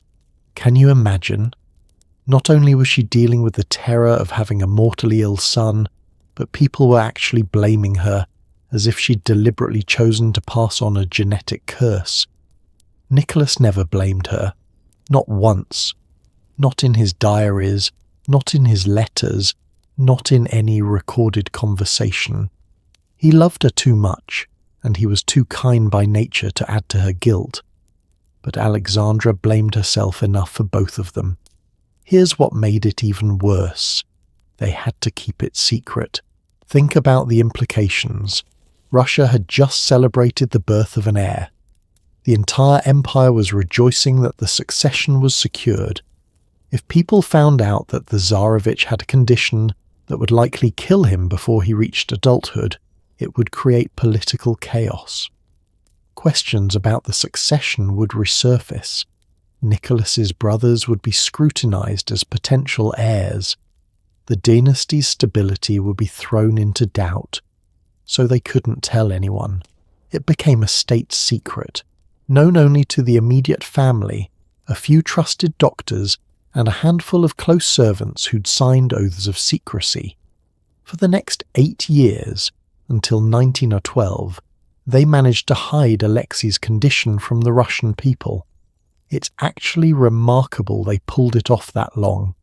But the cost of that secrecy was enormous. Alexandra became obsessively protective. She couldn't let Alexei play normally, couldn't let him run and jump like other children, because any fall could trigger internal bleeding that might kill him. She watched him constantly, hovering, anxious, terrified. Imagine being a mother and knowing that your son could die from something as simple as bumping into a table. Every moment of every day you're watching, calculating risks, living in a state of perpetual fear. It aged her. Photographs from before Alexei's birth show a relatively young-looking woman. Photographs from just a few years later show someone who looks decades older. Her face drawn with worry, her eyes shadowed. And Nicholas? Nicholas retreated further into his private world with Alexandra, because she was the only person who truly understood what they were going through. They'd lie awake at night, listening for any sound from Alexei's room, terrified they'd hear him crying in pain. They'd pray together for hours, begging God to cure their son or at least let him live. Their daughters noticed the change. Otmar, Olga, Tatiana, Maria and Anastasia understood that something was wrong with their baby brother, though they didn't know exactly what. They learned to be gentle with him, to protect him, to sound the alarm if he got hurt. Olga, the eldest, became particularly close to her mother during this time, often sitting with her in the evenings while Alexandra fretted over Alexei. Tatiana, organized and practical even as a young girl, took on the role of managing her younger sisters so their mother could focus on Alexei. Maria and Anastasia, still quite young, just knew that baby brother was delicate and needed special care. The family drew even tighter together, circling the wagons around Alexei's secret. But here's the thing about secrets, especially in royal courts. They don't stay secret forever. People noticed that the Tsarevich was never seen in public. When he did appear, he was always being carried or pushed in a wheelchair, even when he seemed old enough to walk. There were rumours, whispers that something was wrong with the heir, though no one knew exactly what. The official explanation was that Alexei was delicate, that he'd been born premature, he hadn't, that he needed special care. Most people accepted this because what else could they do? Question the Tsar's official statements. But the secrecy created distance between the Imperial family and the Russian people. At a time when Nicholas needed to be more visible, more connected to his subjects, he was withdrawing into private life to protect his son's secret. For the first few years of Alexei's life, the bleeding episodes were manageable.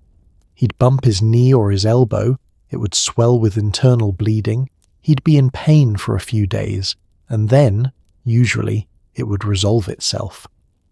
The doctors would make him stay in bed, not moving, while they applied ice and hoped for the best. Alexandra tried everything. She consulted the best doctors in Russia, in Europe. She prayed. She made pilgrimages to holy sites.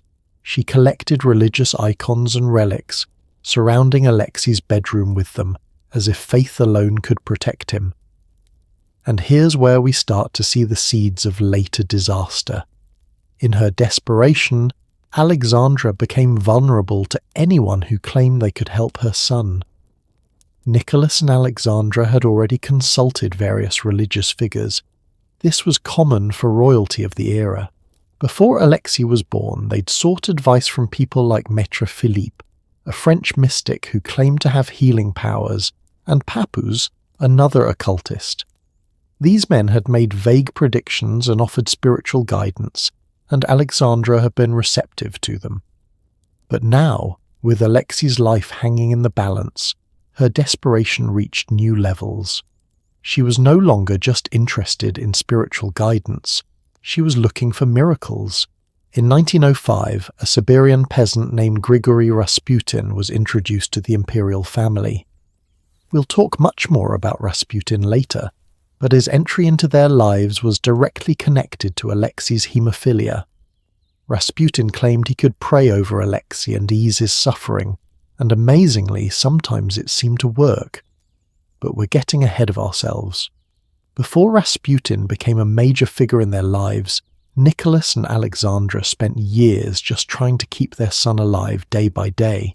Do you have children, or nieces and nephews, or younger siblings you've cared for? Try to imagine watching a child you love desperately in constant danger, knowing that something as simple as a nosebleed could kill them, and there's absolutely nothing you can do to fix it. That was Nicholas and Alexandra's reality every single day. It fundamentally changed them both. Nicholas, already insecure as Tsar, became even more withdrawn from politics and public life. He wanted to spend every possible moment with his family because he didn't know how much time they'd have together. Important state matters would pile up on his desk while he sat with Alexei, reading to him or just watching him sleep. And Alexandra became almost monomaniacal in her focus on Alexei's health. Her daughters still loved her, still felt cherished by her, but there was no question that Alexei was the center of her world in a way her daughters had never been.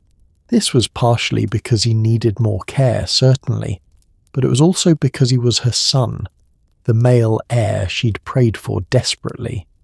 The girls understood, at least intellectually. But it must have hurt sometimes, seeing how completely their mother's attention had shifted to their baby brother. In public, on the rare occasions when the family appeared together, they maintained the facade. Look at photographs from this era. You'll see Nicholas and Alexandra looking every inch the imperial couple, their 5 beautiful children arranged around them looking like the perfect royal family. You'd never guess the terror they were living with. But look closer at Alexandra's face in those photographs. Look at her eyes. You can see the fear there, barely masked. You can see how tightly she's holding Alexei, as if she could protect him through sheer force of will. Nicholas, in contrast, often looks exhausted in these photos. The weight of ruling an empire during a turbulent time, combined with the constant worry about Alexei, was crushing him. But he maintained the mask, the performance of the strong Tsar, because that's what was expected. Their love for each other, if anything, deepened during this crisis. They were bound together not just by affection now, but by shared trauma, shared fear, shared desperation. Every night they'd write in each other's diaries as always, but now their messages had a new urgency. God will protect our boy. Our prayers will be answered. We must have faith. Faith became the foundation they built everything on. Not faith in doctors. The doctors had admitted they were helpless. Not faith in political solutions.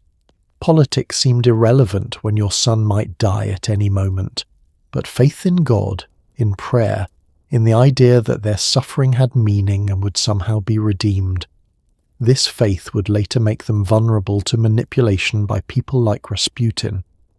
But in those early years after Alexei's diagnosis, faith was the only thing keeping them sane. Years passed in this state of suspended terror. 1905, 1906, 1907, 1908. Alexei grew from a baby into a toddler, then a young boy. He was a sweet child by all accounts. Curious, affectionate, with his father's gentle nature. He loved animals, kept a pet spaniel named Joy who slept in his bed. He was fascinated by soldiers and military parades, would stand for hours watching troops march by. And he was painfully aware, even as a small child, that he was different. He couldn't play rough games with other children. He had to be careful in ways his sisters never did. He'd sometimes ask his mother, "Why can't I be like other boys?" And Alexandra would have to lie to him, telling him he was just delicate and needed to be careful, unable to explain the full horror of his condition to a young child. By 1912, Alexei was 7 years old. He'd had numerous bleeding episodes, but none had been life-threatening. Nicholas and Alexandra had almost started to believe that maybe, just maybe, they could manage this. Maybe Alexei would be one of the lucky haemophiliacs who lived into adulthood, and then came the crisis that nearly killed him, that changed everything, that brought Rasputin fully into their lives and set in motion events that would eventually destroy them all. But that moment, that terrible autumn at Spala in Poland when Alexei nearly died, and Rasputin seemed to miraculously save him, that's what's coming next. That's the turning point where this story shifts from a family struggling with a medical crisis to something darker, something that would ultimately doom not just them but the entire empire they represented. For now, just remember this. Nicholas and Alexandra loved their son with a fierce, desperate, all-consuming love. They would have done anything, literally anything, to save him. And when a person appeared who seemed to have the power to help their dying child, they would trust him completely, even if that trust would cost them everything. September 1912, the Imperial hunting lodge at Spala, Poland. 8-year-old Alexei was having the time of his life. For once he was feeling healthy, energetic, almost normal. He'd convinced his sailor nanny, Andrei Derevenko, to take him out in a rowboat on the lake, and he was laughing, splashing water, being a regular kid for a change. Then he stood up too quickly in the boat and bumped his upper thigh against the side. It was nothing, barely even hurt. The kind of minor bump that happens to kids 100 times a day and means absolutely nothing. Except when you have haemophilia, nothing is ever nothing. Within hours, Alexei was in agony. The bump had caused internal bleeding in his groin and upper thigh. Blood was pooling inside his body and there was no way to stop it. The pressure from the internal bleeding was so intense that his screams could be heard throughout the entire palace. Alexandra's lady-in-waiting, Anna Virubova, later wrote about those terrible days. The poor child lay in such pain that even the most hardened person couldn't stay indifferent. He screamed continuously, and we had to close our ears while taking care of him. Let me be clear about what was happening to Alexei because it's important to understand the horror of it. The blood wasn't just pooling, it was destroying tissue as it went. The internal hemorrhage was so severe that his left leg drew up against his chest and locked there. He couldn't straighten it. The doctors tried gently to move it, but the pain was so excruciating that Alexei would lose consciousness. His temperature spiked. His stomach became distended and rigid from the internal bleeding. He developed an enormous hematoma, a blood-filled swelling that stretched from his groin down his thigh, so large and so tight that the skin looked like it might split open. Days passed. The bleeding wouldn't stop. Alexei barely slept because the pain was constant, relentless. When he did drift off from sheer exhaustion, he'd wake up screaming minutes later. Nicholas, watching his son suffer, looked like he'd aged 10 years in a week. He'd sit by Alexei's bed for hours, helpless, occasionally stroking his son's hair, the only comfort he could offer.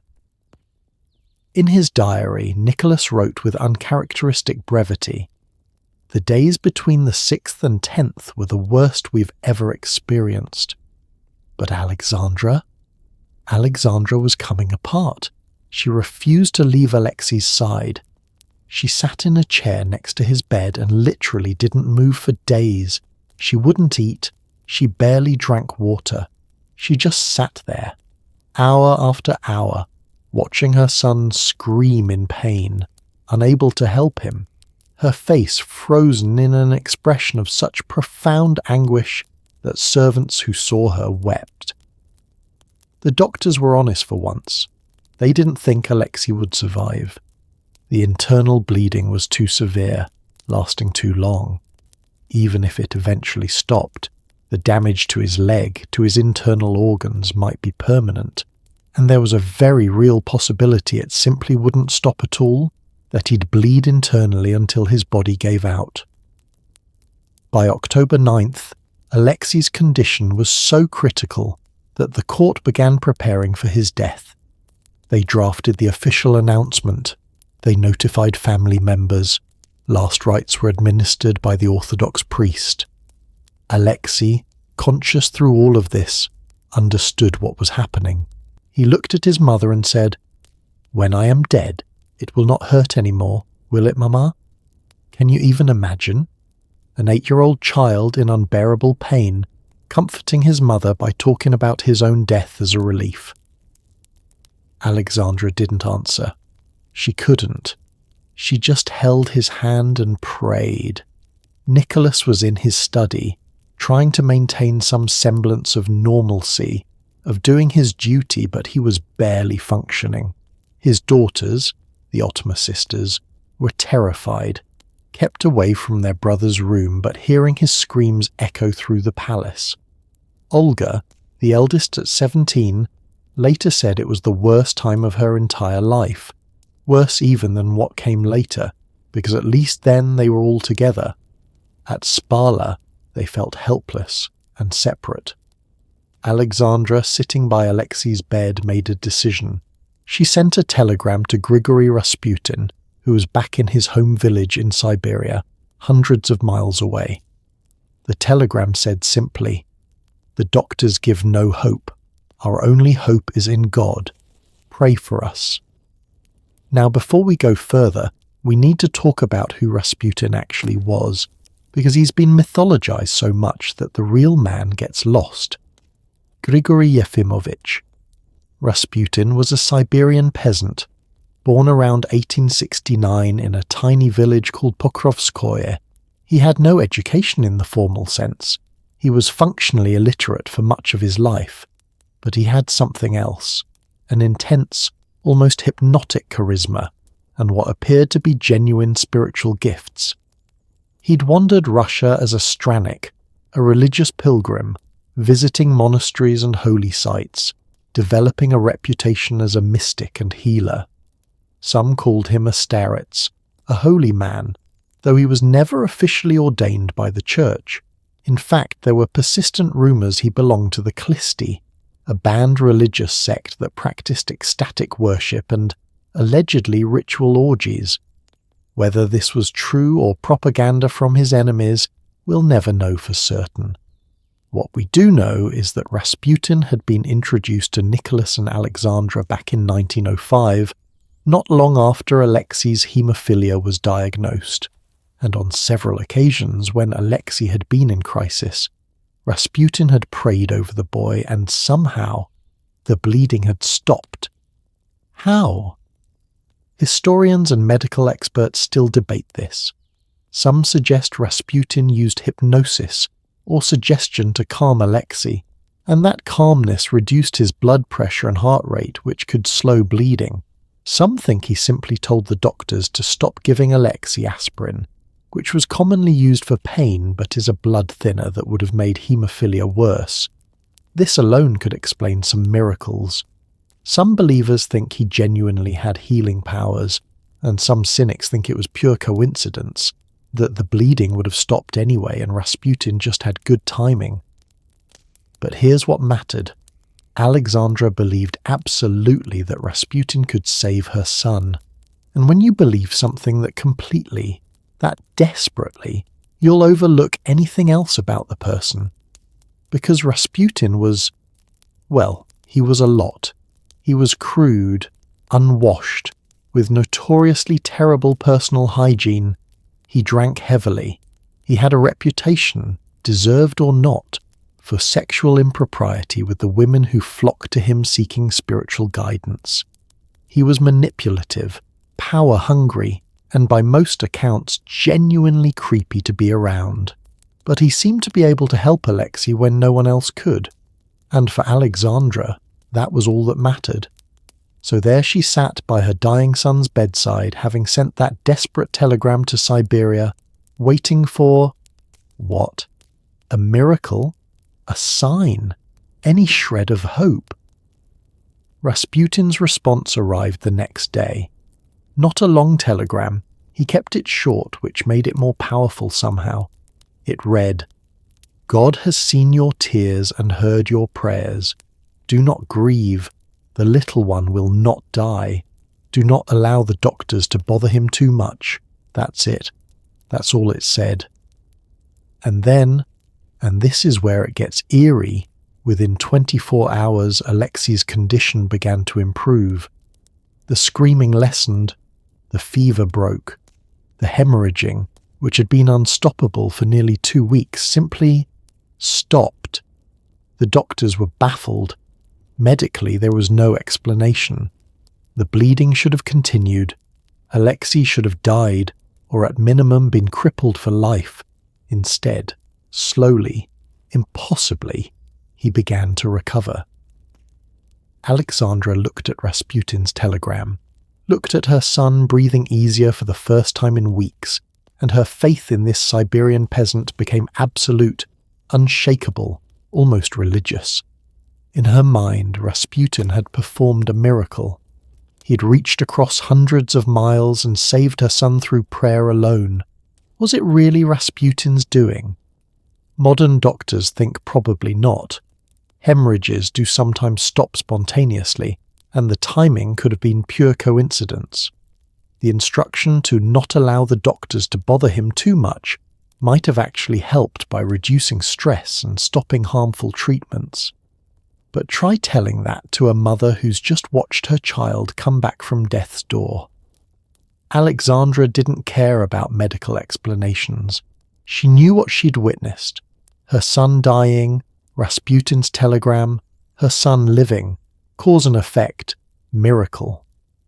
From that moment forward, Rasputin had complete power over Alexandra. And through Alexandra, he had power over Nicholas. And through Nicholas, he had power over Russia. That's not hyperbole. Over the next few years, Rasputin would influence major political decisions, ministerial appointments, even military strategy during World War I. He'd become the most hated man in Russia, the symbol of everything that was wrong with the monarchy. His presence in the Imperial family's life would do more to destroy their reputation than almost any other factor. But we're getting ahead of the story again. In October 1912, all that mattered was that Alexei was alive. The recovery was slow. It took weeks before Alexei could even straighten his leg. He'd lost so much weight during the crisis that he looked skeletal. His left leg remained partially paralyzed for months, and he had to be carried everywhere. Photographs from this period show Nicholas carrying his son in his arms, Alexei looking tiny and fragile against his father's military uniform, but he was alive. Against all odds, impossibly, he was alive. The Imperial family returned from Spala to Tsarskoye Selo, their home outside St. Petersburg, and life continued, but with a new understanding. Alexei's haemophilia could kill him at any time. There would be no outgrowing it, no miracle cure. Any day could bring another crisis as severe as Spala. This created a psychological prison for the entire family. Alexandra's overprotectiveness, already intense, became almost pathological. She barely let Alexei out of her sight. She consulted Rasputin about everything related to Alexei, what he should eat, whether he should go outside, whether a proposed activity was too dangerous. Nicholas, caught between supporting his wife and running an empire, increasingly deferred to Alexandra's judgment about, well, everything. If she trusted Rasputin, then he would trust Rasputin too. Not because he particularly liked the man. Nicholas found Rasputin's crude manners off-putting, but because Alexandra needed this, and Nicholas would give Alexandra anything she needed.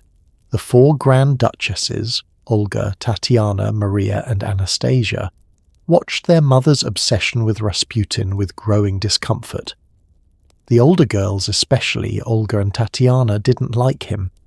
They found him presumptuous, too familiar in how he addressed them, too controlling of their mother. But they kept their opinions mostly to themselves, because they understood that Rasputin seemed to help their brother, and their brother's health was paramount. But here's what's heartbreaking. In their efforts to protect Alexei, the family completely isolated themselves from reality. They stopped trusting outside information that contradicted what Rasputin told them. They dismissed criticism as jealousy or misunderstanding. They retreated deeper and deeper into their private world where Rasputin was a holy man sent by God, and anyone who said otherwise was evil or deluded. This is what desperate love can do. It can make you blind to everything else. Nicholas and Alexandra loved their son so completely that they couldn't afford to question the one person who seemed able to save him. To question Rasputin meant questioning whether Alexei could be saved. And they couldn't go there. They literally couldn't survive the psychological weight of that uncertainty. Meanwhile, Russian society was changing rapidly. The gap between rich and poor was widening. Revolutionary sentiment was growing. World War I was on the horizon. Russia needed strong, present, reality-based leadership. Instead, they had a Tsar who spent his time reading to his sick son and writing love notes to his wife. And they had an empress who consulted a barely literate Siberian peasant about matters of state because he had once sent a telegram that seemed to save her child's life. It's tragic, really. Nicholas and Alexandra weren't evil people. They weren't even particularly bad people. They were just 2 parents, desperately trying to keep their child alive, making choices that seemed reasonable from inside their crisis, but looked insane from the outside. Let me give you a specific example of how this played out. In 1915, during World War I, Russia was losing badly. The military needed competent leadership. Nicholas's advisors begged him to appoint experienced generals, to listen to military experts, to make strategic decisions based on reality rather than faith. Instead, Alexandra consulted Rasputin, who told her that Nicholas should take personal command of the army. This was terrible advice. Nicholas had no military training, no strategic experience. But Alexandra believed Rasputin's spiritual insight was more valuable than military expertise, and she convinced Nicholas to do it. The result was catastrophic. The Russian army continued to lose. Soldiers died by the hundreds of thousands, and now those losses reflected directly on Nicholas because he was personally commanding the forces. His reputation, already shaky, was destroyed. But in Alexandra's mind, she was helping. She was faithfully following the guidance of the holy man who'd saved her son. She couldn't see, refused to see, that she was contributing to their destruction. This is what makes their story so tragic. They loved each other completely. They loved their children completely. They were trying their best to do their duty while also protecting their desperately ill son. And every decision they made with love and good intentions brought them one step closer to the edge. After Spala, life for the Romanovs became a cycle of crisis and relief. Alexei would have good periods where he could walk, play carefully, seem almost normal. Then he'd bump something or fall or just move wrong, and the internal bleeding would start again. The screaming, the fear, the desperate telegrams to Rasputin, the miraculous recoveries. Each crisis took a toll. Alexandra, in particular, aged rapidly during these years. Photographs from 1912 to 1917 show a shocking transformation. She went from looking like a middle-aged woman to looking elderly, her face deeply lined, her eyes haunted, her health failing under the constant stress. She developed what we'd now probably recognize as chronic anxiety, heart palpitations, insomnia, psychosomatic illnesses that kept her bedridden for days at a time. She took to spending most of her time on a chaise lounge in her private rooms, surrounded by religious icons, writing letters to Rasputin or to Nicholas, rarely participating in court life. This made her even more unpopular with Russian society. People called her the German woman, with increasing venom. Remember, she was born in Germany, and as World War I dragged on, anti-German sentiment in Russia was intense. They called her cold, distant, uncaring about her subjects. They didn't know, couldn't know about Alexei's haemophilia, about the state secret that dominated every waking moment of Alexandra's life. They just saw an empress who seemed to hide away and ignore her people while consulting a creepy peasant about running the country, and Rasputin, basking in his power, became increasingly bold. He drank openly in public, got into bar fights, bragged about his influence at court. There were persistent stories, whether true or exaggerated we'll never know, about his sexual exploits, about women he'd seduced by promising spiritual guidance or political favours. The scandals attached to Rasputin splashed back onto Alexandra. There were vicious rumours that she and Rasputin were having an affair, which was almost certainly not true. Alexandra was many things, but unfaithful wasn't one of them. She loved Nicholas with absolute devotion, but she also defended Rasputin with absolute devotion, which made people believe the worst. Nicholas knew about the rumours. His own relatives told him, begged him to send Rasputin away. But Nicholas couldn't do it. As his tutor Pierre Gilliard later wrote, Nicholas did not like to send Rasputin away, for if Alexei died, in the eyes of the mother, Nicholas would have been the murderer of his own son. Think about that. Nicholas understood that Rasputin was destroying their reputation, possibly destroying the monarchy itself. But he also understood that Alexandra believed, genuinely, completely believed, that Rasputin was the only thing keeping Alexei alive. How could he take away his wife's one source of hope, even if it meant saving the empire? He couldn't. Love wouldn't let him. So Rasputin stayed. The rumours grew worse. The political situation deteriorated, and Nicholas and Alexandra, locked in their private world of love and fear and desperate prayer, didn't see the revolution coming until it was far too late.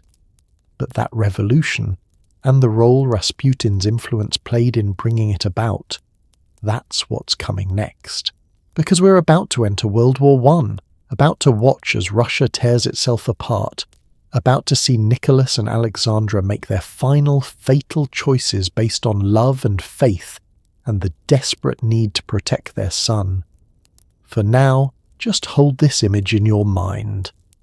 Alexandra sitting by Alexei's bedside during one of his bleeding episodes, holding his hand, whispering prayers, while in her other hand she clutches a telegram from Rasputin promising that everything will be fine. Outside that room, an empire is crumbling, but inside that room, there's only a mother and her dying son, and the man she believes was sent by God to save him. Which reality would you choose if you were her? That's the impossible question Nicholas and Alexandra faced every day. And their answer, to choose love over politics, family over empire, faith over reason, sealed their fate. There's a photograph I want you to picture. It was taken sometime around 1914.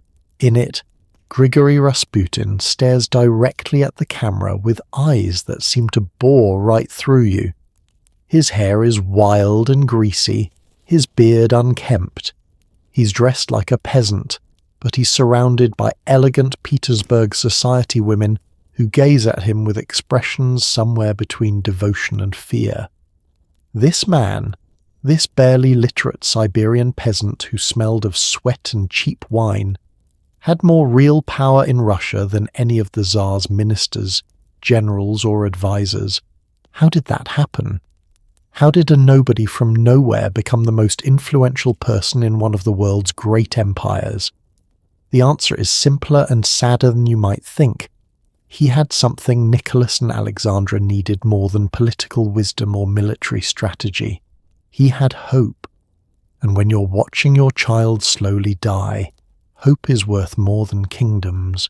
But let's back up and really understand who Rasputin was, because the truth is somehow both less and more disturbing than the legends. Grigory Yefimovich was born around 1869 in Pokrovskoye, a village in Siberia so remote that it barely appeared on maps. His surname, Rasputin, likely came from Rasputny, meaning debauched or licentious, which is either incredibly ironic foreshadowing or evidence that his family had quite the reputation even back then. His childhood was harsh, as Siberian peasant childhoods were. He learned to read barely, to write even less. He married young, had children, worked as a peasant farmer. By all rights, he should have lived and died in obscurity, unknown beyond his tiny village. But in his late 20s something changed. Some accounts say he had a religious vision. Others say he met a monk who awakened something in him. Whatever happened, Rasputin left his family and began wandering Russia as a stranik, a religious pilgrim seeking spiritual enlightenment. Now, straniki were common in Russia. They'd walk thousands of miles visiting monasteries, holy sites, sleeping in churches, relying on charity. Some were genuine seekers, some were con artists, most were somewhere in between. Rasputin, though, had a gift. He could read people with uncanny accuracy, their fears, their desires, their secrets. When he looked at you, you felt seen in a way that was both thrilling and terrifying. He'd tell you things about yourself that no one should know, offer advice that seemed divinely inspired. Was it genuine spiritual insight? Or was it just exceptional emotional intelligence combined with cold reading techniques? Honestly, it doesn't matter. The effect was the same. People believed he had powers. By 1903, Rasputin had made his way to St. Petersburg, armed with letters of recommendation from Orthodox clergy who'd been impressed by his apparent piety. He was introduced to some members of the aristocracy, and word of this holy man began to spread through Petersburg society. You have to understand, this was the perfect moment for someone like Rasputin. Russia in the early 1900s was experiencing a spiritual crisis. The educated classes were losing faith in traditional orthodoxy, but searching for meaning. Mysticism, occultism, spiritualism, All of it was enormously popular among the Petersburg elite. Into this environment walked Rasputin, with his penetrating gaze and his claims of direct connection to God, and the aristocracy ate it up. Women especially, and yes, there's some sexism in how this was reported, but it's historically accurate, flocked to him. They believed he could heal them, bless them, absolve their sins through his prayers, and there were persistent rumours about what else happened during those spiritual counselling sessions. Rasputin preached a theology that sin, followed by repentance, brought you closer to God.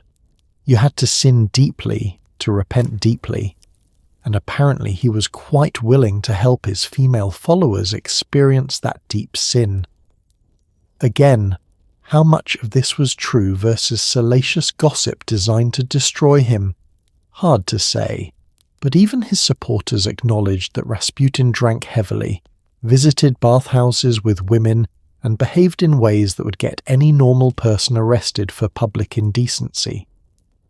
But when you're known as a holy man who can perform miracles, people make excuses.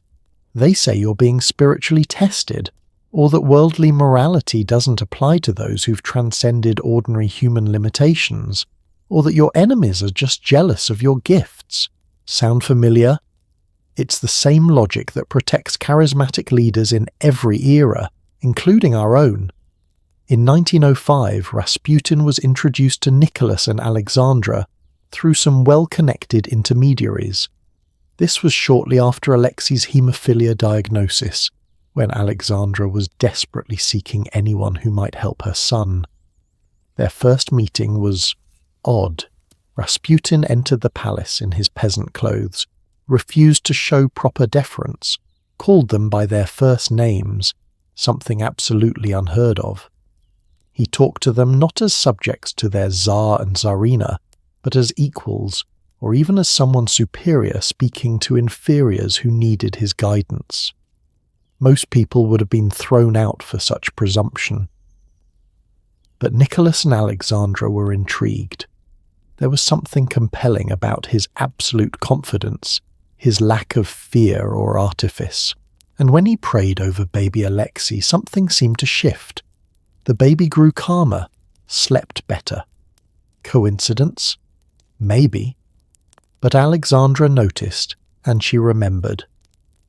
Over the next few years, Rasputin's visits to the palace became more frequent.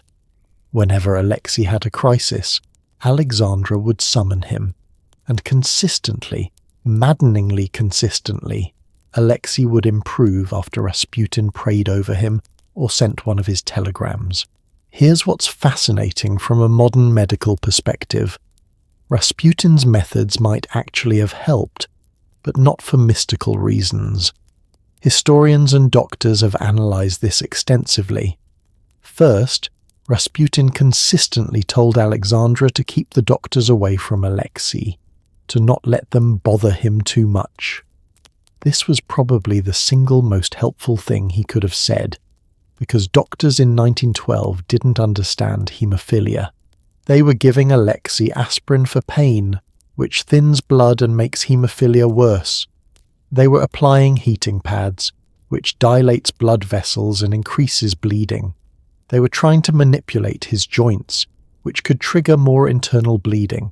So when Rasputin said leave him alone, he was accidentally prescribing the best possible treatment, rest and minimal intervention. Second, Rasputin had a genuinely calming presence when he wanted to. Several witnesses described how he'd sit by Alexei's bed, speaking in a low rhythmic voice, telling stories, praying softly. This probably functioned as a form of hypnosis, or at least deep relaxation.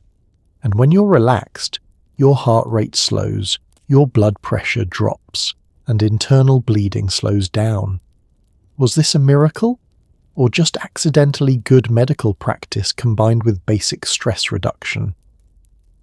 From our modern perspective, it's clearly the latter, but try explaining that to a mother who's just watched her son come back from death's door after Rasputin's intervention. Alexandra didn't care about mechanisms.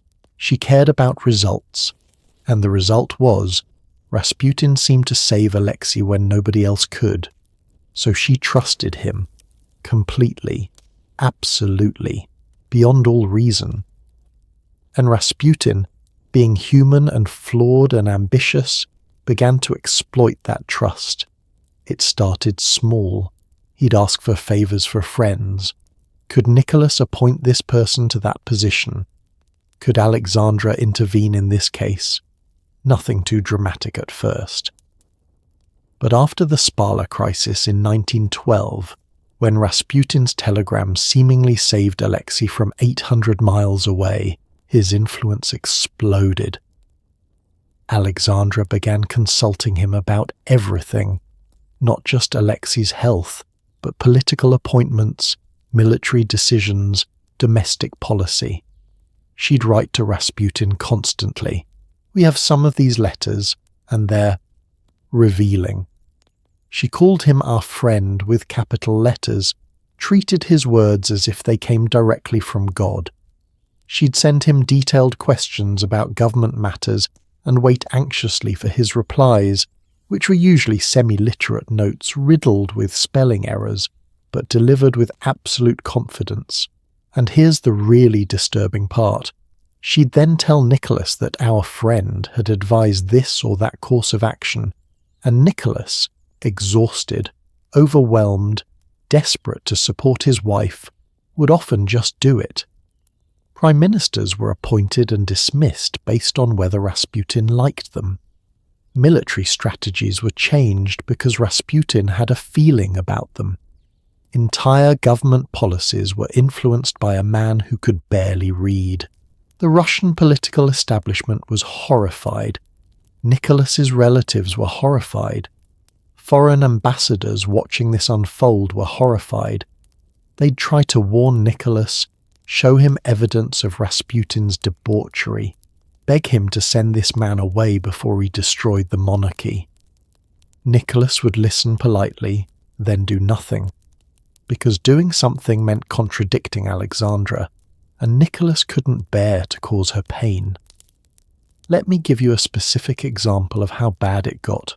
In 1915, Nicholas's Minister of the Interior, Alexei Kvostov, became so desperate to remove Rasputin's influence that he actually plotted to assassinate him. Not arrest him, not exile him, assassinate him like a mob hit. The plot failed, but think about what it means that a high-ranking government minister thought murder was the only solution to a peasant with no official position or power. That's how completely Rasputin had infiltrated the machinery of government through Alexandra. Meanwhile, Rasputin's public behavior was becoming increasingly scandalous. There's a documented incident in 1915 where Rasputin got drunk at a Moscow restaurant, exposed himself, and bragged loudly that he had sexual access to the Tsarina herself. The police report on this incident exists. You can read it in the archives. When this was reported to Alexandra, she refused to believe it. She said it was lies spread by enemies who were jealous of a holy man. When evidence was shown to her, she burned it and declared that saints are always calumniated. Can you see the dangerous logic here? Any criticism of Rasputin was dismissed as persecution of a holy man. Any evidence of his misconduct was lies from enemies. Alexandra had built an ideological fortress around him that no facts could penetrate. And Nicholas? Nicholas knew. He knew about the drinking, the womanizing, the public scandals. His own diary contains passages where he expresses frustration with Rasputin's behavior. But he also knew that Alexandra believed, genuinely, completely believed, that Rasputin was the only thing keeping Alexei alive, and Nicholas couldn't bring himself to be the one who took away his wife's hope, even if it meant watching his empire crumble. One of Nicholas's courtiers, Pierre Gilliard, put it perfectly. Nicholas did not like to send Rasputin away, for if Alexei died in the eyes of the mother, he would have been the murderer of his own son. That's the trap they were in. a trap built of love and desperation and impossible choices. Now there's a question that always comes up.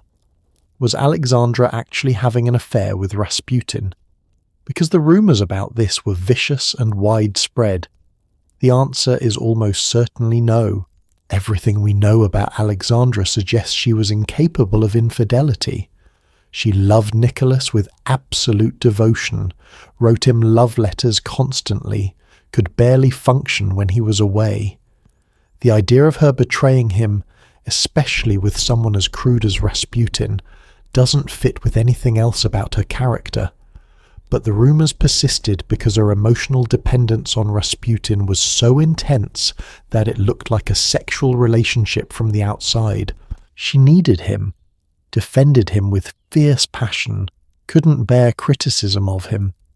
That kind of obsessive attachment when a woman directs it toward a man who isn't her husband looks suspicious. The truth was worse than an affair in a way. An affair would have been understandable, forgivable. But Alexandra's attachment to Rasputin was rooted in her love for her son, which made it unbreakable. You can end an affair. You can't end a mother's desperate hope. By 1916, Russia was losing World War I badly. Millions of soldiers had died. The economy was collapsing. Food shortages were creating civil unrest. The political situation was desperate. And what was Alexandra doing? Writing to Rasputin asking for advice on military appointments while Nicholas was at the front supposedly commanding the army. The Russian people didn't know about Alexei's haemophilia. That was still a state secret. So they couldn't understand why their Tsarina was so obsessed with this creepy peasant. They assumed the worst, that she was his lover, that she was a German spy. This was during a war with Germany, remember, that she was deliberately sabotaging Russia.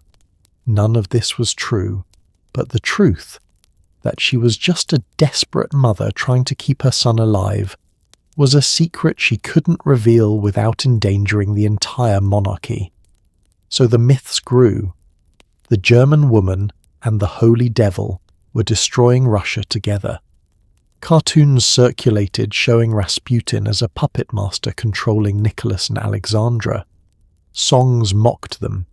Even loyal monarchists began to think the Tsar had lost his mind.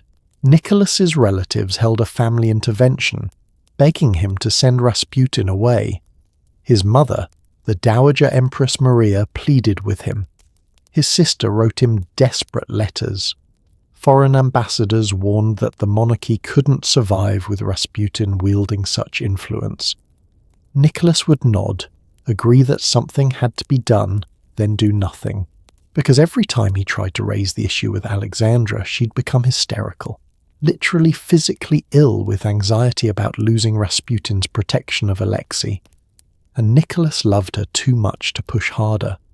So Rasputin stayed, and stayed, and stayed. Until some members of the aristocracy decided that if the Tsar wouldn't remove this cancer, they'd have to do it themselves. On December 29th, 1916, a group of conspirators led by Prince Felix Yusupov and Grand Duke Dmitry Pavlovich, Nicholas's own cousin, lured Rasputin to a palace in St. Petersburg and murdered him. Or tried to anyway, because the murder of Rasputin is almost farcical in how badly it went. They poisoned his food with enough cyanide to kill 5 men. He ate it and seemed fine, so they shot him.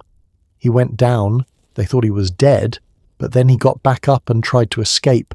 They shot him again, multiple times. He still kept moving. Eventually they beat him and threw him into the frozen Neva River, where he finally drowned. The autopsy showed water in his lungs, meaning he was alive when he hit the river. After being poisoned and shot multiple times, Rasputin was still alive. Whether this is because he'd built up immunity to poison through various antidotes he took, or because the cyanide had degraded and wasn't potent anymore, or because he had an unusually strong constitution, we'll never know. But it fed the legend. Rasputin was so powerful that even death couldn't easily claim him. When news of Rasputin's murder reached Alexandra, she was devastated. Not relieved that a problematic figure was gone, devastated, as if she'd lost a close family member. She mourned him deeply, kept his letters, treasured his icons, and almost immediately her health declined even further. Without Rasputin to reassure her about Alexei, her anxiety became unmanageable. She wrote in her diary, "I'm utterly miserable. My head goes round. Lord, help us through these terrible times." Nicholas's reaction was more complicated. Part of him, the part that understood politics and heard his advisers, probably felt relief, but he also felt guilty, because he knew how much Alexandra was suffering, and he felt that he'd failed to protect someone his wife believed was essential. The conspirators who killed Rasputin thought they'd saved the monarchy. They thought removing this toxic influence would allow Nicholas to rule properly, would restore the people's faith in the Tsar. They were wrong. Killing Rasputin changed nothing, because the rot went deeper than one man. The real problem was Nicholas and Alexandra's complete disconnection from reality, their retreat into a private world of faith and family while their empire burned. Rasputin was a symptom, not the disease. The disease was a couple so consumed by love and fear for their child that they'd lost the ability to see anything else clearly. Less than 3 months after Rasputin's death, the monarchy fell. The February Revolution swept through Russia, and Nicholas was forced to abdicate. Without Rasputin's influence, without his crimes, without his scandals, it happened anyway. Because ultimately, this story isn't about Rasputin at all. It's about how love can make you blind, how desperation can make you vulnerable, how the need to protect someone you love can override every other consideration, including your own survival. Nicholas and Alexandra paid a terrible price for their devotion to Rasputin, but they'd have paid it gladly if it meant saving Alexei. That's what makes it tragedy rather than just failure. They knew the cost and they chose love anyway. Whether that was noble or foolish, I'll leave you to decide. What's coming next is the final act, the revolution that swept away everything Nicholas and Alexandra had known, the abdication that ended 3 centuries of Romanov rule, and the terrible journey that would take them from palaces to prisons, from emperors to captives, toward a basement in Ekaterinburg and a night that changed history. But through all of it, one thing never wavered: their love for each other and their children. Right up until the end, that love was the one true thing in their world, even if it blinded them to everything else. February 22nd, 1917. Petrograd, Russia. It's International Women's Day, and the women of Petrograd. That's what St. Petersburg had been renamed during the war to sound less German, are marching through the streets, but they're not celebrating. They're starving. "Bread!" they're shouting. "Give us bread!" The temperature is below freezing, and these women, textile workers, wives of soldiers, mothers with hungry children, have been standing in bread lines since before dawn. Many of them waited for hours only to be told the bakery had run out. Again. For the 3rd day this week. Russia is 3 years into World War I, and it's going catastrophically. Over 2 million Russian soldiers are dead. The economy has collapsed. The railroads, stretched beyond capacity trying to move troops and supplies to the front, can barely deliver food to the cities. Inflation is spiraling out of control. Prices have quadrupled in just 2 years. And where is Tsar Nicholas II during this crisis? He's at army headquarters in Mogilev, 300 miles away, writing letters to his wife about how much he misses her and the children. Where is Tsarina Alexandra? She's at the Alexander Palace at Tsarskoye Selo, 15 miles outside Petrograd, consulting her dead spiritual advisor Rasputin's letters and writing to Nicholas about what our friend would have wanted him to do. Do you see the problem? The empire is burning, and the people supposed to be leading it are locked in their own private world of love letters and mysticism, completely disconnected from the reality their subjects are living. But I'm getting ahead of myself.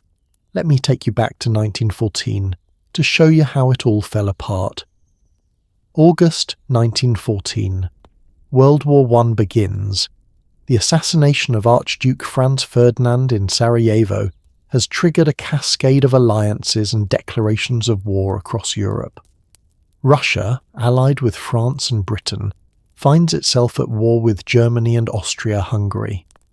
The Russian people at first rallied around the Tsar. There were massive patriotic demonstrations. Thousands of men volunteered for the army. Even the revolutionary movements that had been agitating against the monarchy put their grievances aside to support the war effort. Nicholas was relieved. For the first time in years, it seemed like his people actually liked him. He appeared on the balcony of the Winter Palace before huge cheering crowds. He proclaimed that Russia would fight until victory, that God was on their side, that the motherland would prevail. It was briefly a moment of unity and hope. Alexandra was less enthusiastic. Remember, she was born in Germany. Her brother was German. Relatives she loved were on the other side of this war. And she knew, better than Nicholas perhaps, how unprepared Russia was for a major conflict. But she supported her husband, as she always did. She threw herself into war work, converting parts of the Alexander Palace into a hospital, training as a nurse alongside her two oldest daughters, Olga and Tatiana. There are photographs of Alexandra and her daughters in nurses' uniforms, tending to wounded soldiers, their sleeves rolled up, their hands dirty from real work. It was one of the few times in her reign that Alexandra actually connected with ordinary Russians, and the soldiers loved her for it.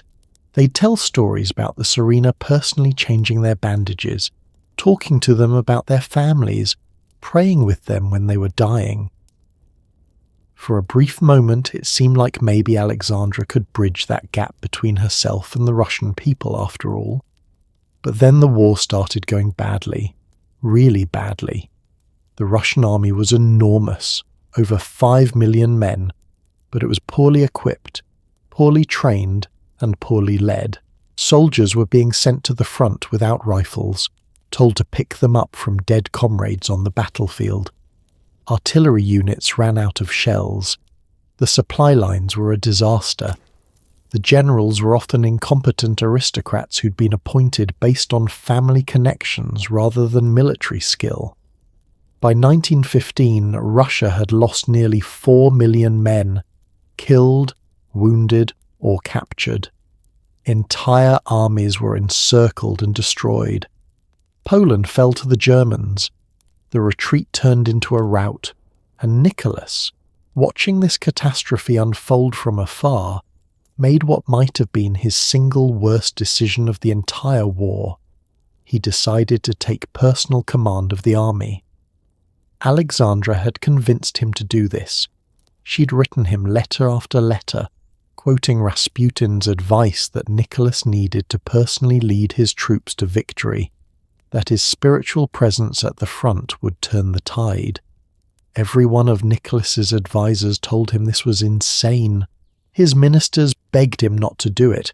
His generals were horrified, because Nicholas had no military training beyond ceremonial duties. He'd never commanded troops in battle. He didn't understand military strategy. But more importantly, once Nicholas took personal command, every subsequent defeat would reflect on him personally. Before, people could blame incompetent generals. Now, they'd blame the Tsar himself. Nicholas didn't care. Alexandra had convinced him this was his duty, his destiny. So in August 1915, he left Petrograd for army headquarters at Mogilev, leaving Alexandra effectively in charge of the government. Let that sink in for a moment. During the worst crisis Russia had faced in centuries, the Tsar left the capital to play soldier at the front, while leaving the government in the hands of his German-born wife, who consulted a dead mystic's letters for policy advice. What could possibly go wrong? Everything. Everything went wrong. Alexandra, suddenly thrust into a position of real power, made catastrophic decisions. She fired ministers who criticized her or Rasputin. She appointed incompetent yes-men to crucial positions. She interfered in military strategy based on spiritual insights she'd gleaned from Rasputin's old letters. And she wrote to Nicholas constantly, multiple letters per day, micromanaging government policy from behind the scenes. We have these letters, hundreds of them, and they're painful to read. She'd write things like, "Our friend always said that Protopopov should be Minister of the Interior. His spirit tells me this is right." Never mind that Protopopov was widely known to be mentally unstable and possibly suffering from syphilis-induced dementia. Alexandra trusted Rasputin's ghost more than living experts. Nicholas, exhausted and overwhelmed at the front, would just agree to whatever she suggested. He'd write back, "You're absolutely right, my beloved. I will appoint Protopopov as you wish. Your loving Nicky." The Russian government, already dysfunctional, descended into complete chaos. Ministers came and went so rapidly that people started calling it ministerial leapfrog. Between 1915 and 1917, Russia had 4 different prime ministers, 5 ministers of the interior, 3 foreign ministers, 3 war ministers, and 4 agriculture ministers. No one could implement any coherent policy because they'd be fired before they could do anything. And all of it was being orchestrated by Alexandra based on her interpretation of what a dead peasant's ghost wanted. Meanwhile, at the front, Nicholas was, well, he was trying his best. He'd visit troops, review parades, sign endless documents. But he had no real military authority. The actual generals were still making the strategic decisions. Nicholas was essentially a very expensive mascot, and he was desperately lonely. His letters to Alexandra from this period are heartbreaking. He'd write about how much he missed her, how he longed to be home with her and the children, how empty his bed felt without her beside him. After 20 years of marriage, they still couldn't bear to be apart. Even in the midst of war and revolution, their love letters to each other were the most important thing in their lives. Is that beautiful? Or is it a dereliction of duty? Maybe it's both. Back in Petrograd, conditions were deteriorating rapidly. Food shortages worsened. Inflation spiraled. Workers went on strike. Political protests grew larger and more violent, and the rumours about Alexandra grew more vicious. People called her the German woman, or the German bitch. There were widespread beliefs that she was a German spy, that she was deliberately sabotaging Russia to help Germany win the war. Cartoons circulated showing her as a serpent whispering in Nicholas's ear, or as a puppet master controlling both Nicholas and Rasputin. None of this was true. Alexandra's political interference wasn't treasonous, it was just incompetent, driven by grief over Rasputin's death and desperation to protect Alexei. But the truth didn't matter. The perception was destroying what little legitimacy the monarchy had left. Even Nicholas's own family turned against Alexandra. His mother, the Dowager Empress Maria, wrote him anguished letters begging him to control his wife, to stop her from meddling in politics. Nicholas's sister Olga visited the Alexander Palace and was shocked by what she found. Alexandra isolated, paranoid, surrounded by religious icons, consulting Rasputin's letters for guidance on everything. "Nicky," Olga told her brother, "you must do something. Alex is not well. She needs help, not more power." But Nicholas couldn't hear it. To him, criticizing Alexandra was like criticizing his very soul. He'd defend her against anyone, including his own family. He'd write to her, "Don't listen to what anyone says about you, my darling. You're doing God's work. I trust you completely." And Alexandra would write back, reaffirming their love, their unity against the world, their shared belief that God would protect them because their cause was just. It's one of the most toxic, codependent relationships in history, actually. They reinforced each other's delusions, validated each other's worst decisions, isolated each other from reality, and they did it all in the name of love.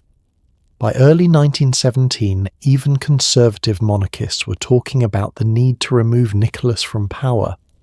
Some suggested forcing him to abdicate in favour of his son Alexei, with a regency council to rule until the boy came of age.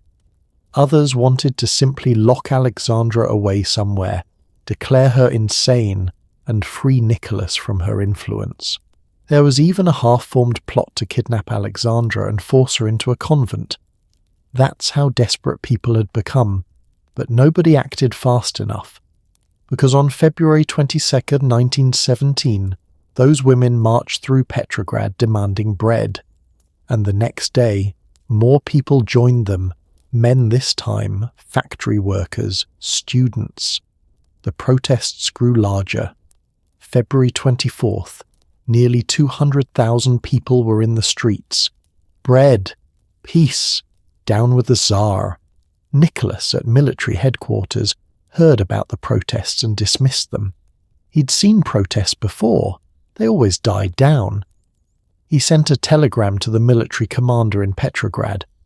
"I order that the disorders in the capital cease tomorrow. Nicholas." As if you could end a revolution by ordering it to stop. February 25th. The protests grew larger still. The police tried to suppress them, which only made people angrier. Some soldiers, ordered to fire on protesters, refused. Some actually joined the protesters. This was the beginning of the end, though Nicholas didn't know it yet. When soldiers stop obeying orders, when they start siding with protesters against the government has already fallen. It just doesn't know it yet. February 26th.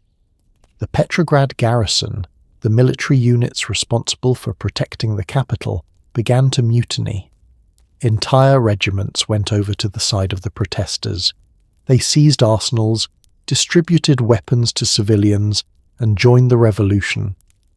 Nicholas, finally realizing this was serious, decided to return to Petrograd. He left military headquarters on February 28th, boarding his Imperial train. He never made it home. The railroad workers who were part of the revolution stopped his train. No matter which route he tried, he was blocked. The Duma, the Russian parliament that Nicholas had mostly ignored for years, had formed a provisional committee and essentially taken over the government. They controlled the railroads now. Nicholas's train sat on the tracks at a railway station in the small city of Pskov, going nowhere. The Tsar of all Russia, who theoretically had absolute power over 1/6 of the world's land surface, couldn't even get a train to take him home. On March 2, 1917, representatives from the Duma arrived at Pskov. They brought a document for Nicholas to sign, an abdication. Nicholas's own generals had also sent representatives, and they'd brought the same message. The only way to save Russia was for Nicholas to abdicate. If he stayed on the throne, civil war would tear the country apart. But if he stepped down, if he sacrificed himself for the good of the nation, maybe, Russia could survive. Nicholas asked for time to think. He went to his private railway car, sat at his desk and stared at the abdication document. Everything he'd been born for, trained for, crowned for. It was all over. 23 years as Tsar ended by a stroke of his pen. But you know what Nicholas was thinking about in that moment? Not the empire, not the millions of Russians who depended on him. He was thinking about Alexandra and the children. He'd planned to abdicate in favour of his son Alexei, with his brother Michael serving as regent until Alexei came of age. This was the obvious succession. But then Nicholas thought about what that would mean. Alexei, his fragile son who could die from a minor bump, would be Tsar, and Alexandra would be separated from him. The regency laws would require Alexei to live with his uncle, not his parents. Nicholas couldn't do it.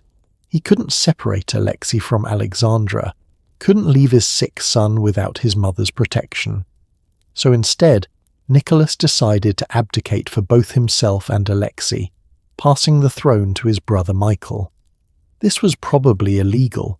Nicholas didn't have the right to abdicate on behalf of his son, but in that moment he wasn't thinking like a Tsar. He was thinking like a father and a husband. He signed the abdication document on March 3, 1917 at 3 p.m., his diary entry from that night. For the sake of Russia, and to keep the armies in the field, I decided to take this step, left Pskov with a heavy heart, all around me treason, cowardice, and deceit.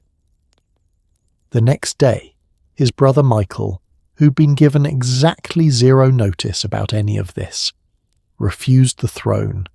He basically said, "Yeah, I'm not touching this disaster with a 10-foot pole." Michael suggested that Russia's future government should be determined by a constituent assembly elected by the people. And just like that, the Romanov dynasty ended. 304 years of imperial rule finished. When Nicholas finally made it back to Tsarskoye Selo, back to the Alexander Palace where Alexandra and the children were, he found them under house arrest. The provisional government had placed guards around the palace.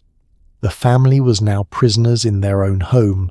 Nicholas walked into the palace, saw Alexandra for the first time in months, and they fell into each other's arms. According to witnesses, they stood there for long minutes, just holding each other, saying nothing. What do you say, really, when your entire world has just collapsed? But here's what's remarkable. Nicholas and Alexandra weren't devastated by the abdication in the way you might expect. In some ways, they were almost relieved. The burden was gone. The impossible weight of ruling Russia, of trying to maintain an autocracy in the modern age, of balancing their duty to the empire with their duty to their sick son, it was over. Now they could just be a family. That's all they'd ever really wanted anyway. Nicholas wrote in his diary, "I have given up the crown of Russia, but I have kept the title of father." And Alexandra, writing to a friend, "The Lord has removed the crown from our heads. Now we can live for our family." They didn't understand yet that they were also living on borrowed time, that the revolution wouldn't stop with abdication, that what came next would be far worse than anything they had experienced so far. But for a brief moment, in March 1917, they allowed themselves to believe that maybe it would be okay. They'd be allowed to live quietly somewhere, raise their children in peace, grow old together without the crushing burden of empire. They were about to discover just how wrong they were, because what awaited them wasn't quiet retirement. It was imprisonment, isolation, and a journey that would end in a basement in Ekaterinburg 18 months later. But that final act of their tragedy is still ahead. Right now, let's stay with them in those first weeks after the abdication, when they still had hope, still believed love would be enough to see them through. Because hope was all they had left. March 8th, 1917, the Alexander Palace, Tsarskoye Selo. Nicholas Alexandrovich Romanov, formerly Tsar Nicholas II, Emperor and autocrat of all the Russias, now officially just Nicholas Romanov citizen, is sitting on the floor of his children's playroom, playing with a jigsaw puzzle. Not a metaphor, literally a jigsaw puzzle. 6 days earlier, he'd ruled over 1/6 of the Earth's land surface. 300 million people had called him Your Imperial Majesty. His word had been absolute law from Poland to the Pacific Ocean.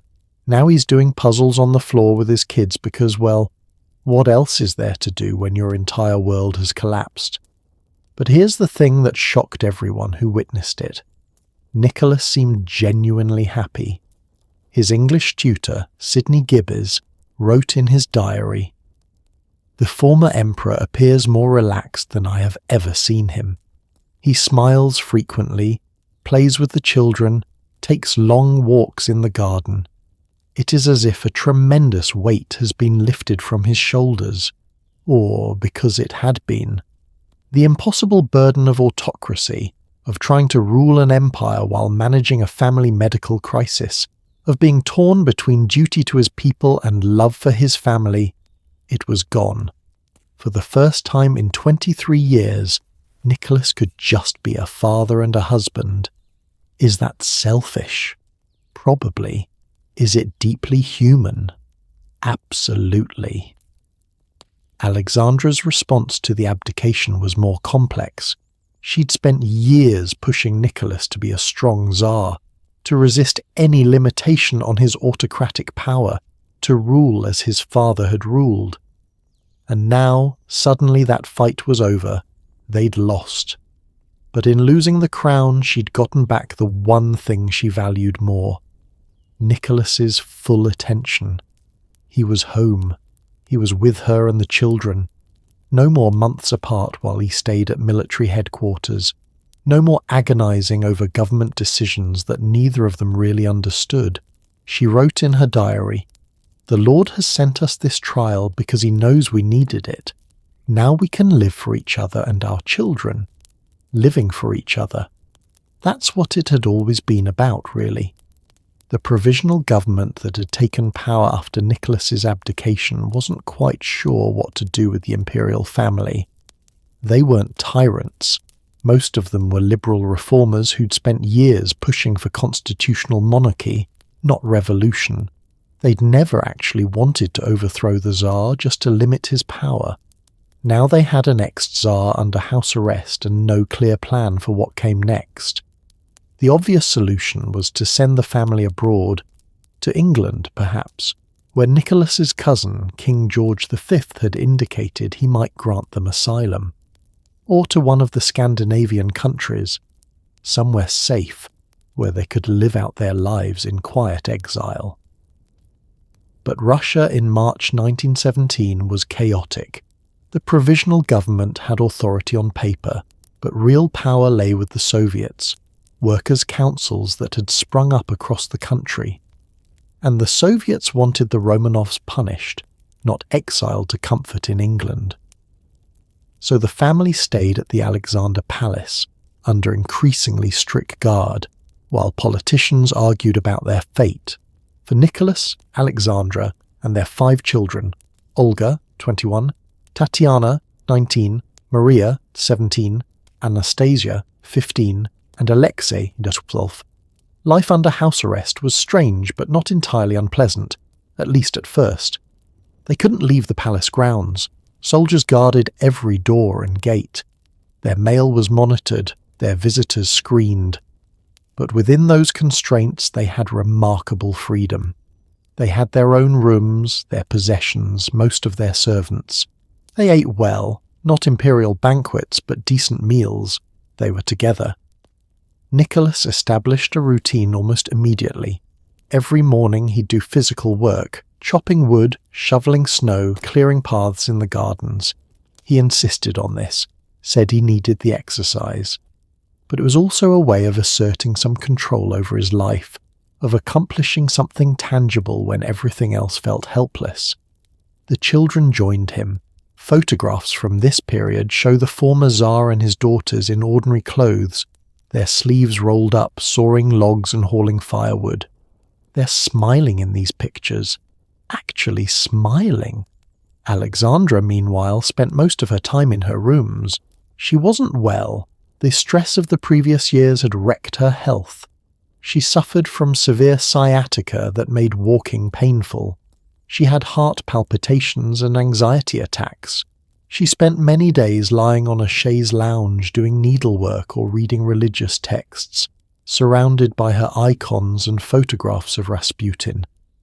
But every evening the family would gather for tea in Alexandra's sitting room. Nicholas would read aloud, Chekhov stories, Tolstoy novels, whatever books they had access to. The children would do needlework or play quiet games.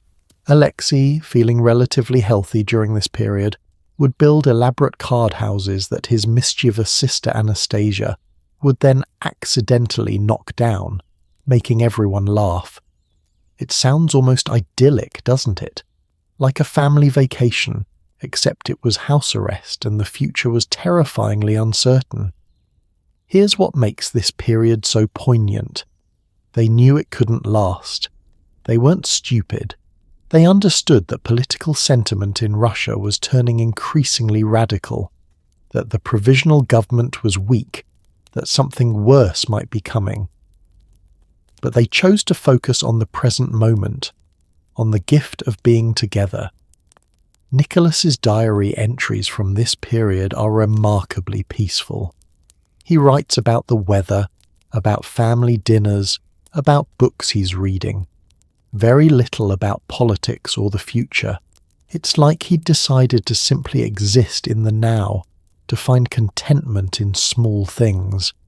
Alexandra was different. She couldn't let go of politics. She wrote letters, which the guards screened, to people she thought might help them.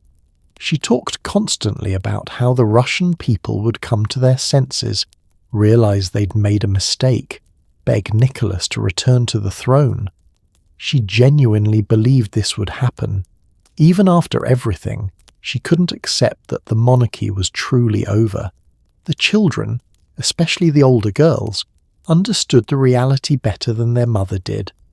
Olga, the eldest, had always been politically aware, more cynical about the regime than her parents. She knew they were in real danger.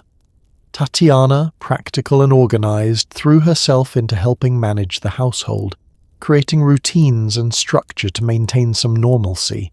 Maria, sweet-natured and affectionate, befriended some of the guards, young soldiers who'd been assigned to watch the family but found it hard to hate them once they got to know them as actual people. She'd talk with them, ask about their families, offer them tea. Some of the guards were charmed by her kindness. Others reported her suspicious fraternization to their superiors, and Anastasia, the youngest daughter, coped through humour. She'd make jokes, do impressions of the guards behind their backs, try to keep everyone's spirits up. She was 15 years old, should have been thinking about coming out balls and potential suitors, and instead she was imprisoned in her own home, making her family laugh to keep despair at bay. Alexei, at 12, perhaps understood least of all. He knew they were prisoners, knew that his father wasn't Tsar anymore, but the full implications escaped him. He was just happy his father was home, happy they were all together. His health had been relatively good that spring, which was a mercy. Imagine going through this while also dealing with a haemophilia crisis. By summer, though, the situation was deteriorating. The provisional government, under increasing pressure from the Soviets, decided the family needed to be moved somewhere more secure, somewhere away from Petrograd where loyal monarchists might attempt a rescue. On August 1st, 1917, they were told they'd be leaving the Alexander Palace. They were going to Tobolsk, a small town in Siberia, over 1,000 miles east. The official explanation was that this was for their safety. Civil unrest was growing, and the government couldn't guarantee their security in Tsarskoye Selo. The real reason was that the government wanted them further away from the centres of power, somewhere they'd be harder to rescue but also easier to guard. Nicholas and Alexandra were given very little notice. They had days to pack up their lives, to decide what possessions they'd take and what they'd leave behind forever. They chose photograph albums, icon collections, favourite books, Nicholas's diaries. They chose memories, essentially, because they understood these might be all they'd have left.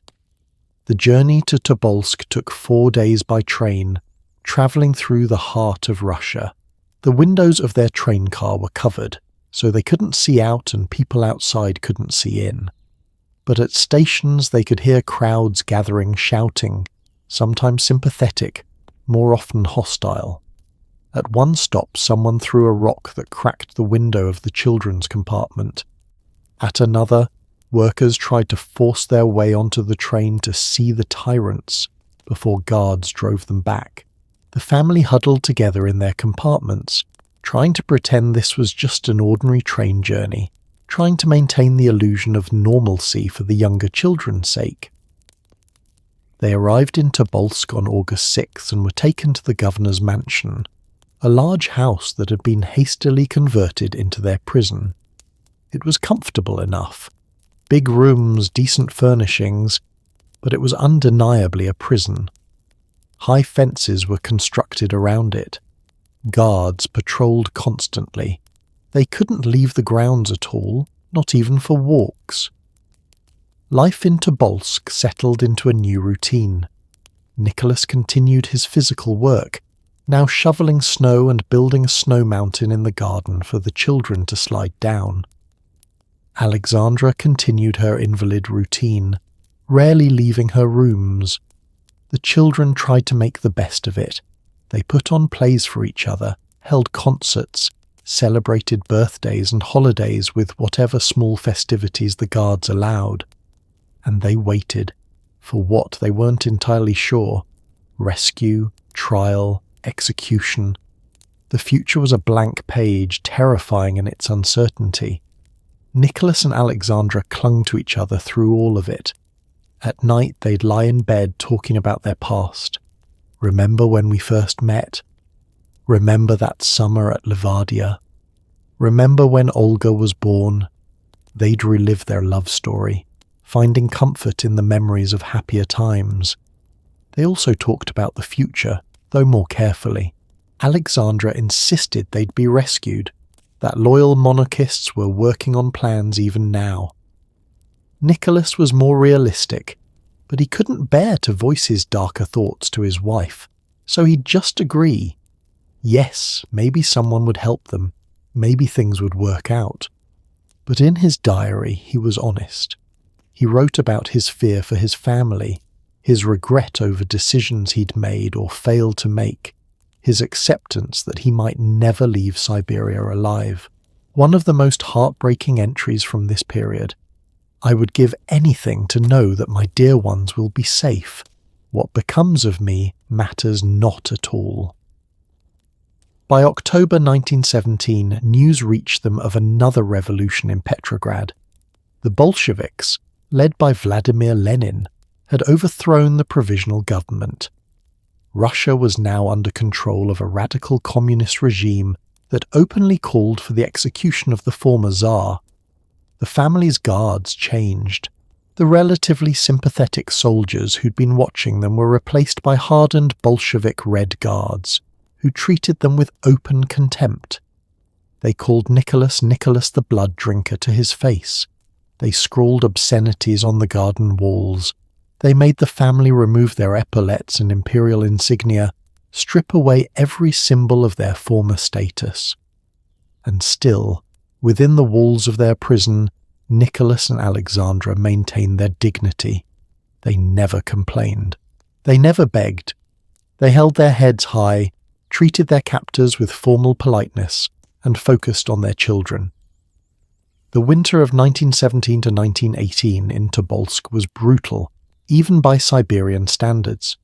Temperatures dropped to 40 below zero. The house, inadequately heated, was freezing.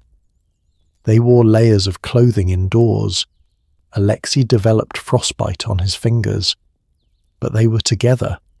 That phrase, "we are together," appears again and again in their letters and diaries. It was their mantra, their source of strength.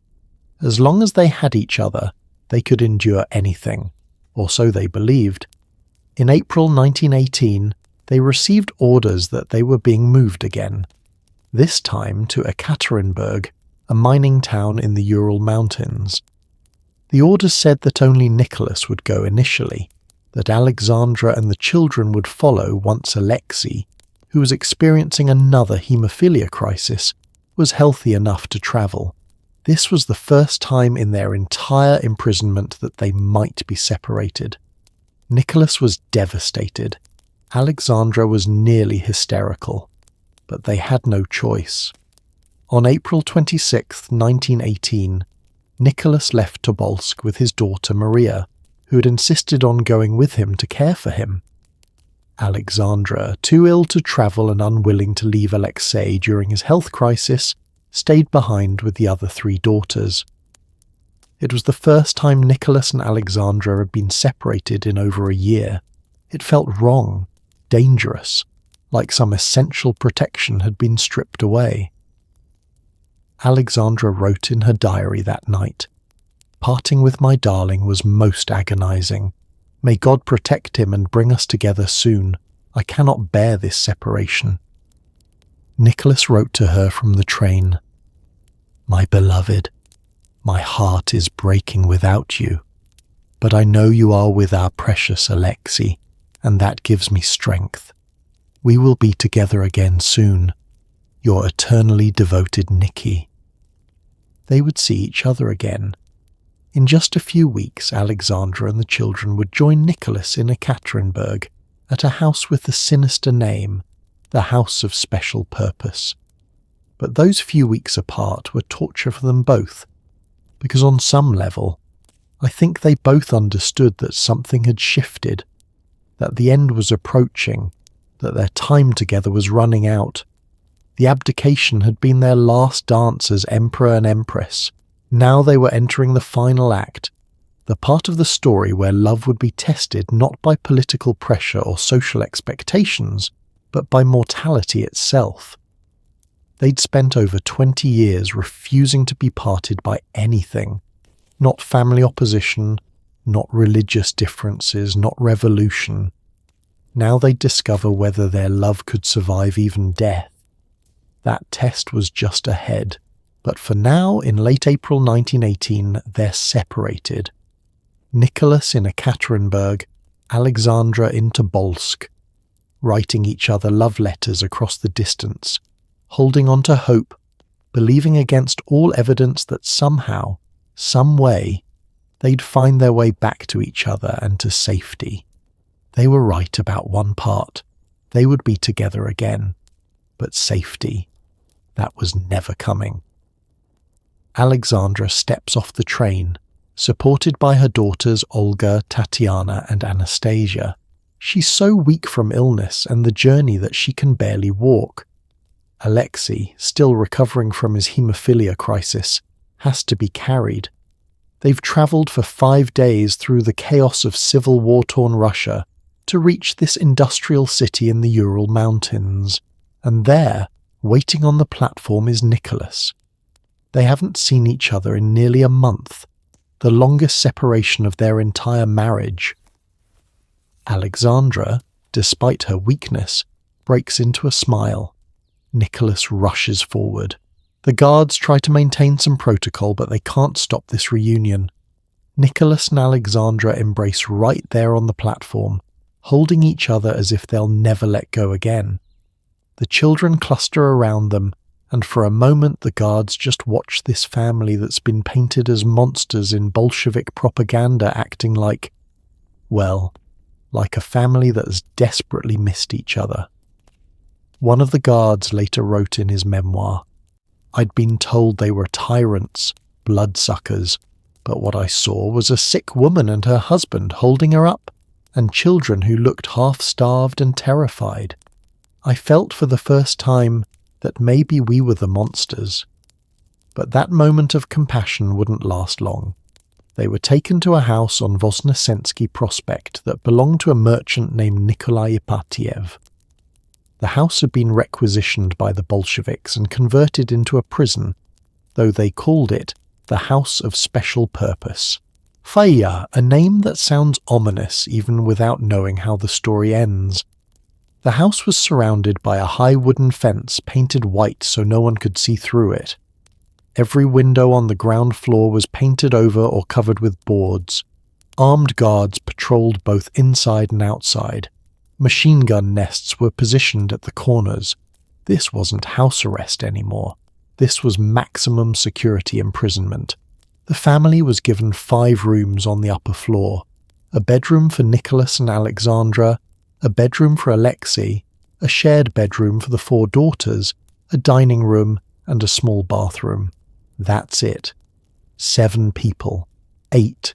Counting Dr. Botkin, their loyal physician who'd refused to abandon them, crammed into 5 rooms under constant surveillance. The guards could enter any room at any time without knocking. There was no privacy. None. Even when the family used the bathroom, guards would sometimes accidentally walk in. The daughters learned to hang sheets across doorways to create some illusion of privacy while they dressed. And here's a detail that shows how bad it was. The windows that weren't painted over had been sealed shut. In May, that was merely uncomfortable. But as June and July arrived and temperatures climbed, those upper rooms became stifling. The family would sit in their underwear, sweating, trying to breathe in the stuffy air, while guards leered at the daughters through the doorways. The food was basic. Soldiers' rations, essentially. Black bread, thin soup, occasionally some meat that was mostly gristle. Nothing like what they'd been used to, but they didn't complain. What would be the point? They were allowed outside for 1 hour per day, into a small enclosed courtyard where they couldn't see anything beyond the high fence. Nicholas would use this time to carry Alexei around. The boy's leg was still damaged from his most recent bleeding episode, while the daughters did exercises trying to maintain some physical fitness in their confined space. But you want to know what's remarkable?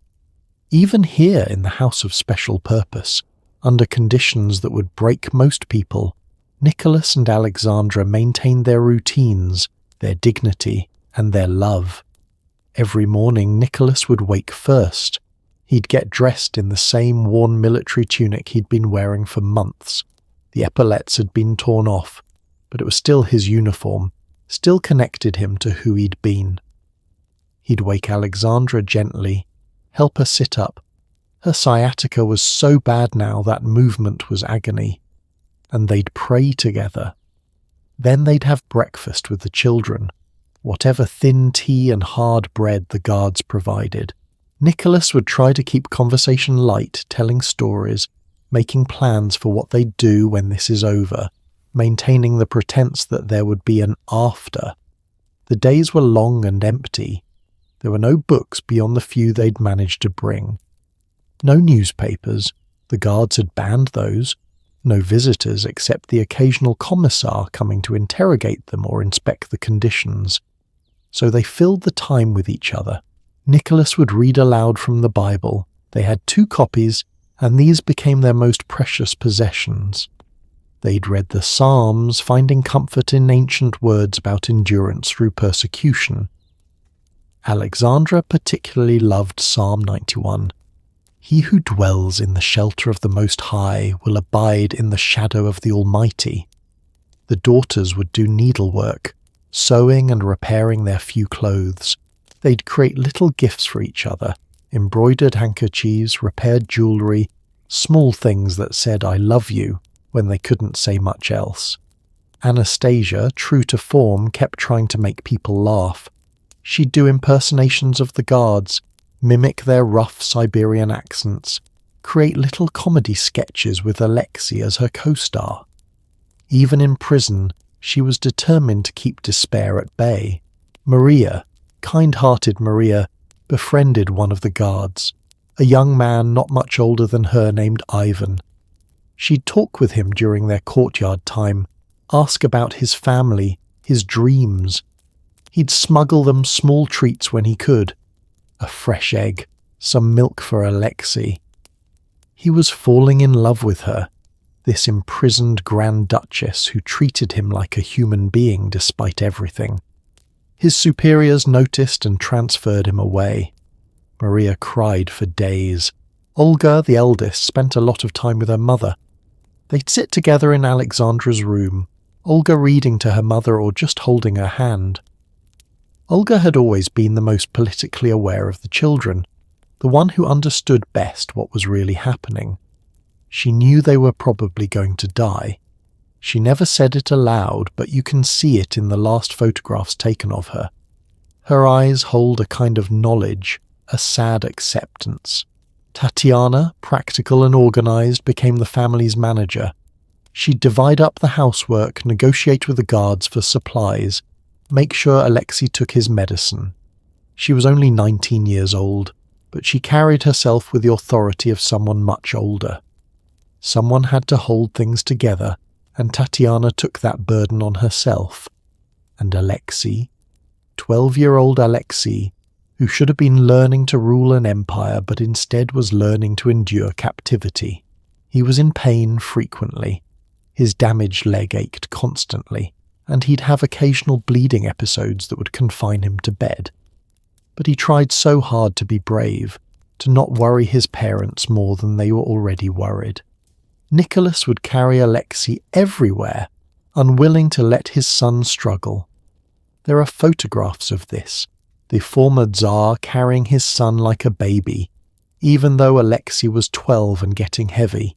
The tenderness in Nicholas's face in these pictures breaks your heart. But it was the relationship between Nicholas and Alexandra that remained the absolute centre of everything. They were each other's strength, each other's comfort, each other's reason to keep going. At night, after the children had gone to bed, Nicholas and Alexandra would sit together in their cramped bedroom and talk about everything and nothing, about their early years together, about falling in love, about their wedding, about the births of each child. They'd relive their entire relationship, storing up memories like treasures. Alexandra was in constant pain now. Her heart condition was worsening, her sciatica unbearable. Some days she couldn't get out of bed at all. On those days, Nicholas would sit beside her, holding her hand, reading to her, just being present, and Alexandra would look at him with such love. Witnesses describe it as almost painful to watch, this intensity of emotion in such dire circumstances. She'd tell him, over and over, "I'm so grateful God gave you to me. Whatever happens, we're together." "Always together," Nicholas would reply, "in this world and the next." Did they know, in those final weeks, what was coming? I think on some level, yes. The guards had become more hostile, more cruel. Interrogations had intensified. The local Soviet was in communication with Moscow about the Romanov question, and everyone knew the Bolsheviks weren't known for mercy. But they clung to hope because what else could they do? They talked about being sent to Moscow for a trial. They talked about maybe being exiled abroad after all. They talked about anything except the obvious, that they were probably going to be executed. On July 4th, 1918, a new commandant arrived to take charge of the House of Special Purpose. His name was Yakov Yurovsky, and he was a Bolshevik true believer. Cold, efficient, utterly convinced that the Romanovs were enemies of the people who deserved no mercy. The family noticed the change immediately. Yurovsky was different from the previous guards. He watched them with dead eyes, assessed them like livestock, made decisions about their daily routine with no input from them whatsoever. He also brought with him a team of new guards, hand-picked Bolsheviks from the Cheka, the Soviet secret police. These weren't local boys who might feel sympathy. These were hardened revolutionaries who saw the Romanovs as symbols, not people. The family's already limited privileges were cut even further. Their outdoor time was reduced. Their food portions shrank. The guards became openly insulting, calling Nicholas the blood drinker and Alexandra the German whore within their hearing. And still, Nicholas and Alexandra maintained their dignity. They never retaliated, never begged, never broke down in front of the guards. In their private moments, yes, Alexandra would weep in Nicholas's arms, asking why God was testing them so harshly.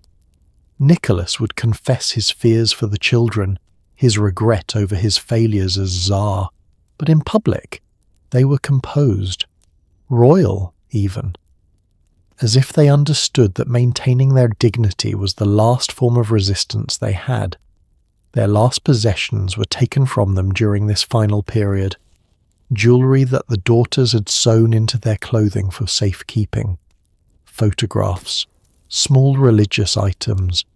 The guards even took Nicholas's cigarettes, one of his few remaining comforts. Alexandra's diary from mid-July is heartbreaking in its simplicity. Another hard day. Prayed much. God will not abandon us. N is my rock. Nicholas's diary. We're entirely in the hands of God, but we have each other, and that is everything. On July 14th, they were allowed to attend a church service in a room of the house. A local priest came to perform liturgy.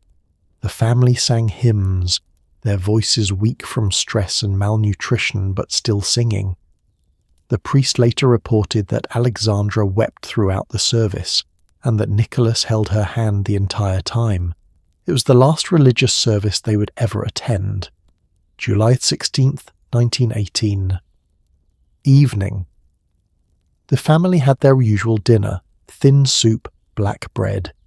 Yurovsky came in to announce that Leonid Sednev, Alexei's 14-year-old companion and playmate, was being taken away. His uncle had come for him, Yurovsky said. This was a lie. The boy's uncle was already dead. But the Bolsheviks didn't want to kill a child who wasn't a Romanov, so they removed him first. Alexei was devastated. Leonid was his only friend, his only link to normal childhood. Alexandra questioned Yurovsky. When will he return? Yurovsky was vague. Soon, probably. That night the family prepared for bed. They had no idea that Yurovsky and his team were at that very moment finalizing plans for their execution. Telegrams had gone back and forth between Ekaterinburg and Moscow. The decision had been made. The White Army was approaching Ekaterinburg, might arrive within days. The Romanovs couldn't be allowed to be rescued and become rallying symbols for the anti-Bolshevik forces. They had to die. All of them. Tonight. As Nicholas and Alexandra lay in their narrow bed, probably whispering to each other as they always did before sleep, Yurovsky was in another part of the house testing his revolver, making sure it was loaded, assigning targets to his execution squad. Did Nicholas and Alexandra sense something? Did they hold each other a little tighter that night, knowing somehow that this might be their last chance? Or did they fall asleep believing they'd wake up the next morning, face another day of imprisonment, keep hoping for rescue or mercy? We'll never know what they felt in those final hours of sleep. But we do know that when they were woken up just after midnight, told to dress and come downstairs, they did so without protest, still maintaining that dignity, still trusting that love would somehow be enough. They'd been right about one thing. They would face whatever came next together. But what came next, in that basement room just a few hours away, would test that love in the most final way possible. Not whether they could love each other through imprisonment or hardship. They'd already proven that. But whether their love could transcend death itself. That answer was waiting in the basement, less than 12 hours away. July 17th, 1918. 1:30 a.m. The House of Special Purpose Ekaterinburg. Yakov Yurovsky walks upstairs to the family's rooms and knocks on the door. When Nicholas opens it, bleary-eyed and confused, Yurovsky delivers his message calmly, almost politely. The town is unsettled. There may be shooting in the streets. For your safety, you need to come downstairs to the cellar until things calm down. Nicholas doesn't argue. He never argues anymore. He just nods and says, "Give us a few minutes to dress." Alexandra is woken next. She's having one of her bad days. Her heart, her sciatica. Everything hurts. The idea of going down to the cellar sounds exhausting, but if it's for safety, she'll do it. She asks if she can bring chairs because she can't stand for long periods. Of course, Yurovsky says. Bring whatever you need. The daughters are roused from sleep. They dress quickly, helping each other button up their dresses they'd sewn diamonds and jewellery into, just in case they ever escaped and needed money. The jewels made the dresses heavy, almost like armour, but none of them complained. They thought they were just going to the cellar to wait out some civil unrest. Alexei couldn't walk. His leg was too damaged. Nicholas carried him, this 12-year-old boy who should have been too big to carry but was so thin now from illness and poor food that his father could still lift him easily. They made a small procession down the stairs, Nicholas carrying Alexei, Alexandra leaning on Tatiana, the other 3 daughters following, Dr. Botkin, their loyal physician, Anna Demidova, Alexandra's lady-in-waiting, Alexei Troop, Nicholas's footman, Ivan Kharitonov, the cook. 11 people total, descending into the basement in the middle of the night. The room they were led to was small, only about 16 by 20 feet, completely bare except for the 2 chairs Yurovsky had promised. Alexandra sat in one immediately, grateful to be off her feet. Nicholas sat Alexei in the other chair and stood protectively behind his son. The daughters arranged themselves behind their mother. Dr. Botkin and the servant stood to the side. They were all tired, confused, waiting for whatever danger Yurovsky had warned about to pass. Yurovsky looked at them, this family that had once ruled over 300 million people, now huddled in a basement room at 1:30 in the morning, and he said, "Wait here, I'll be right back." He left, closing the door behind him. Have you ever had a moment where you sensed something was wrong but couldn't quite articulate what? That's what the family must have felt. The room was too small, the guards outside were too many. The atmosphere felt wrong somehow. Olga whispered to Tatiana, "This doesn't feel right." Nicholas, trying to maintain calm, "I'm sure it's fine. We just need to wait." Alexandra closed her eyes, whether in prayer or simply exhaustion. We'll never know. Yurovsky returned a few minutes later with 10 other men, his execution squad, though the family didn't know that yet. They filed into the room, filling the already cramped space. The family pressed closer together instinctively, and then Yurovsky read from a piece of paper in his hand. "Nikolai Alexandrovich, in view of the fact that your relatives continue their offensive against Soviet Russia, the Executive Committee has decided to sentence you to death." There was a moment, just a moment, where the words didn't make sense. Death? Here? Now? Nicholas had time to say only one word. What? And Yurovsky raised his revolver and shot him point-blank in the chest. The next 20 to 30 minutes were chaos and horror beyond description. The other executioners opened fire, but the room was so small, and there were so many people pressed together that the bullets ricocheted off the walls. The daughters' diamond-sewn dresses actually deflected some of the bullets. Those jewels she'd sewn in as insurance were now acting as inadvertent armour, extending the agony. The gunfire was deafening in that enclosed space. The gun smoke became so thick the executioners could barely see their targets. Some of them had to step outside to breathe before returning to continue the killing. Nicholas died almost immediately, killed by the first shot. At least he was spared seeing what happened next. Alexandra and her daughter Olga were hit early and died relatively quickly. Witnesses say Alexandra made the sign of the cross before she was shot. She died praying as she'd lived. But the other daughters, protected by their diamond-laden dresses, survived the initial volley. Anastasia, Maria and Tatiana crouched against the wall screaming until the executioners had to resort to bayonets to finish what the bullets couldn't. Alexei, wounded but alive, tried to crawl toward his father's body. It took multiple shots to finally kill him. Dr. Botkin, trying to shield the family even in death, was bayoneted repeatedly. The servants died trying to protect those they'd served faithfully to the very end. When it was finally over, when the smoke cleared and the screaming stopped, 11 bodies lay in that basement room. The Romanov dynasty, which had ruled Russia for over 3 centuries, ended in a cellar in less than half an hour. But here's what you need to understand. Even in that horror, even in those final moments, the family stayed together. Nicholas and Alexandra died within feet of each other. The last thing Alexandra probably saw was her husband's body. The last thing the daughters saw was their parents. They died as they'd lived, together. The bodies were taken to a forest outside Ekaterinburg called Koptyaki.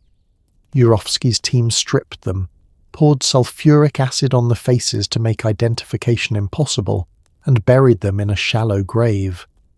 2 of the bodies, likely Alexei and Maria, were later dug up and burned in a separate location, creating confusion about the family's fate that would last decades. For over 70 years, the Soviet government maintained the official story that only Nicholas had been executed, that the family had been moved to a safe location. But everyone suspected the truth. In 1979, an amateur historian named Alexander Avdonin secretly discovered the burial site but kept it quiet. The Soviet Union was still in power, and revealing the grave would have been dangerous. After the fall of the USSR in 1991, the site was officially excavated. DNA testing in the 1990s confirmed it. These were the remains of Nicholas, Alexandra, and 3 of their daughters. The last 2 missing children, Alexei and Maria, weren't found until 2007. More DNA testing confirmed their identities.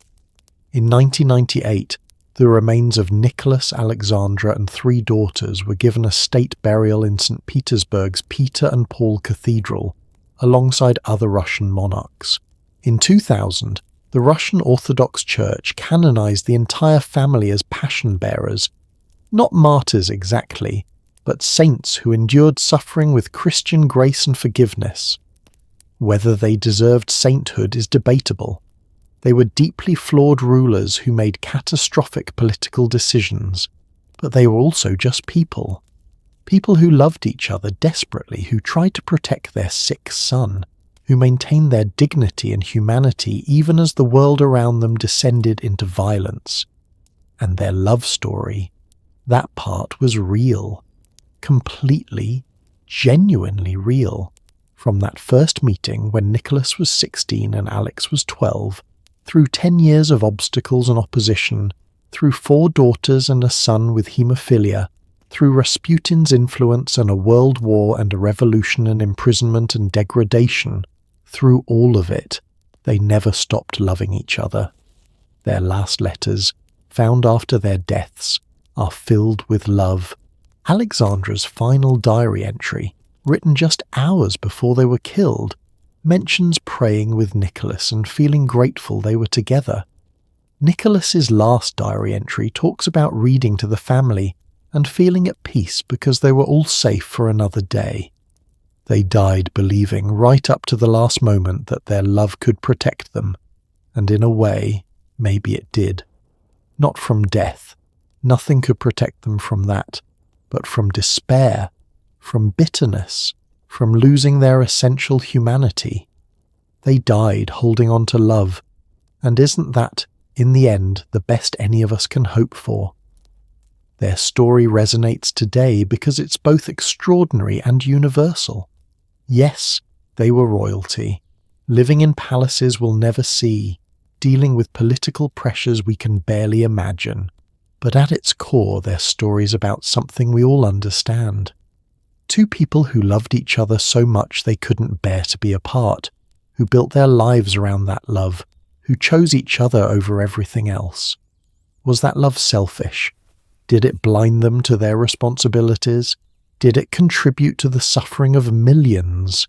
Probably yes to all of those questions. But was it real? Was it powerful? Was it worth telling? Worth remembering? Worth honouring even as we acknowledge its flaws? Absolutely. Because love doesn't have to be perfect to be profound. And Nicholas and Alexandra's love, flawed, obsessive, sometimes destructive, but absolutely genuine, was nothing if not profound. They're together now, buried side by side in that cathedral in St. Petersburg. After everything, the power, the glory, the suffering, the horror, they ended where they began, with each other. Alexandra was right in the end. She'd written in Nicholas's diary decades earlier, "I am yours, you are mine, of that be sure. You're locked in my heart.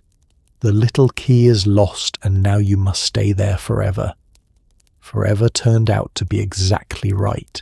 So that's the love story of Nicholas and Alexandra, the last Tsar and Tsarina of Russia, two people who loved each other across decades and disasters, who chose love even when it cost them everything, whose final moments were spent together in a basement in Ekaterinburg. It's a tragedy.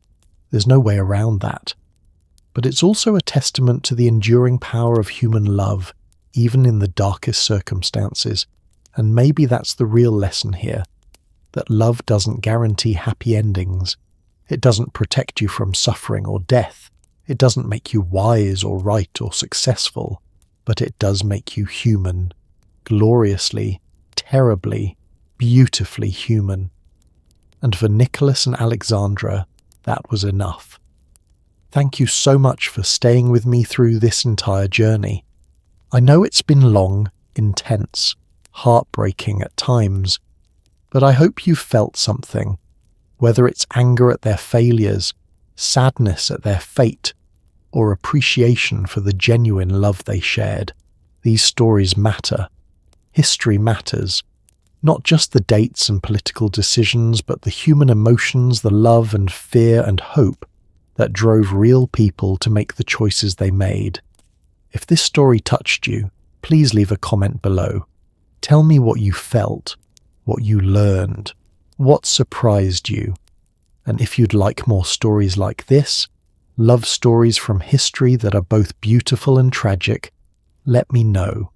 I've got so many more to share.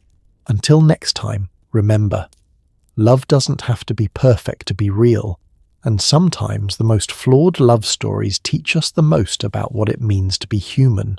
Sweet dreams, everyone, and may you find love as deep and enduring as Nicholas and Alexandra's, just hopefully with a much better ending. Good night.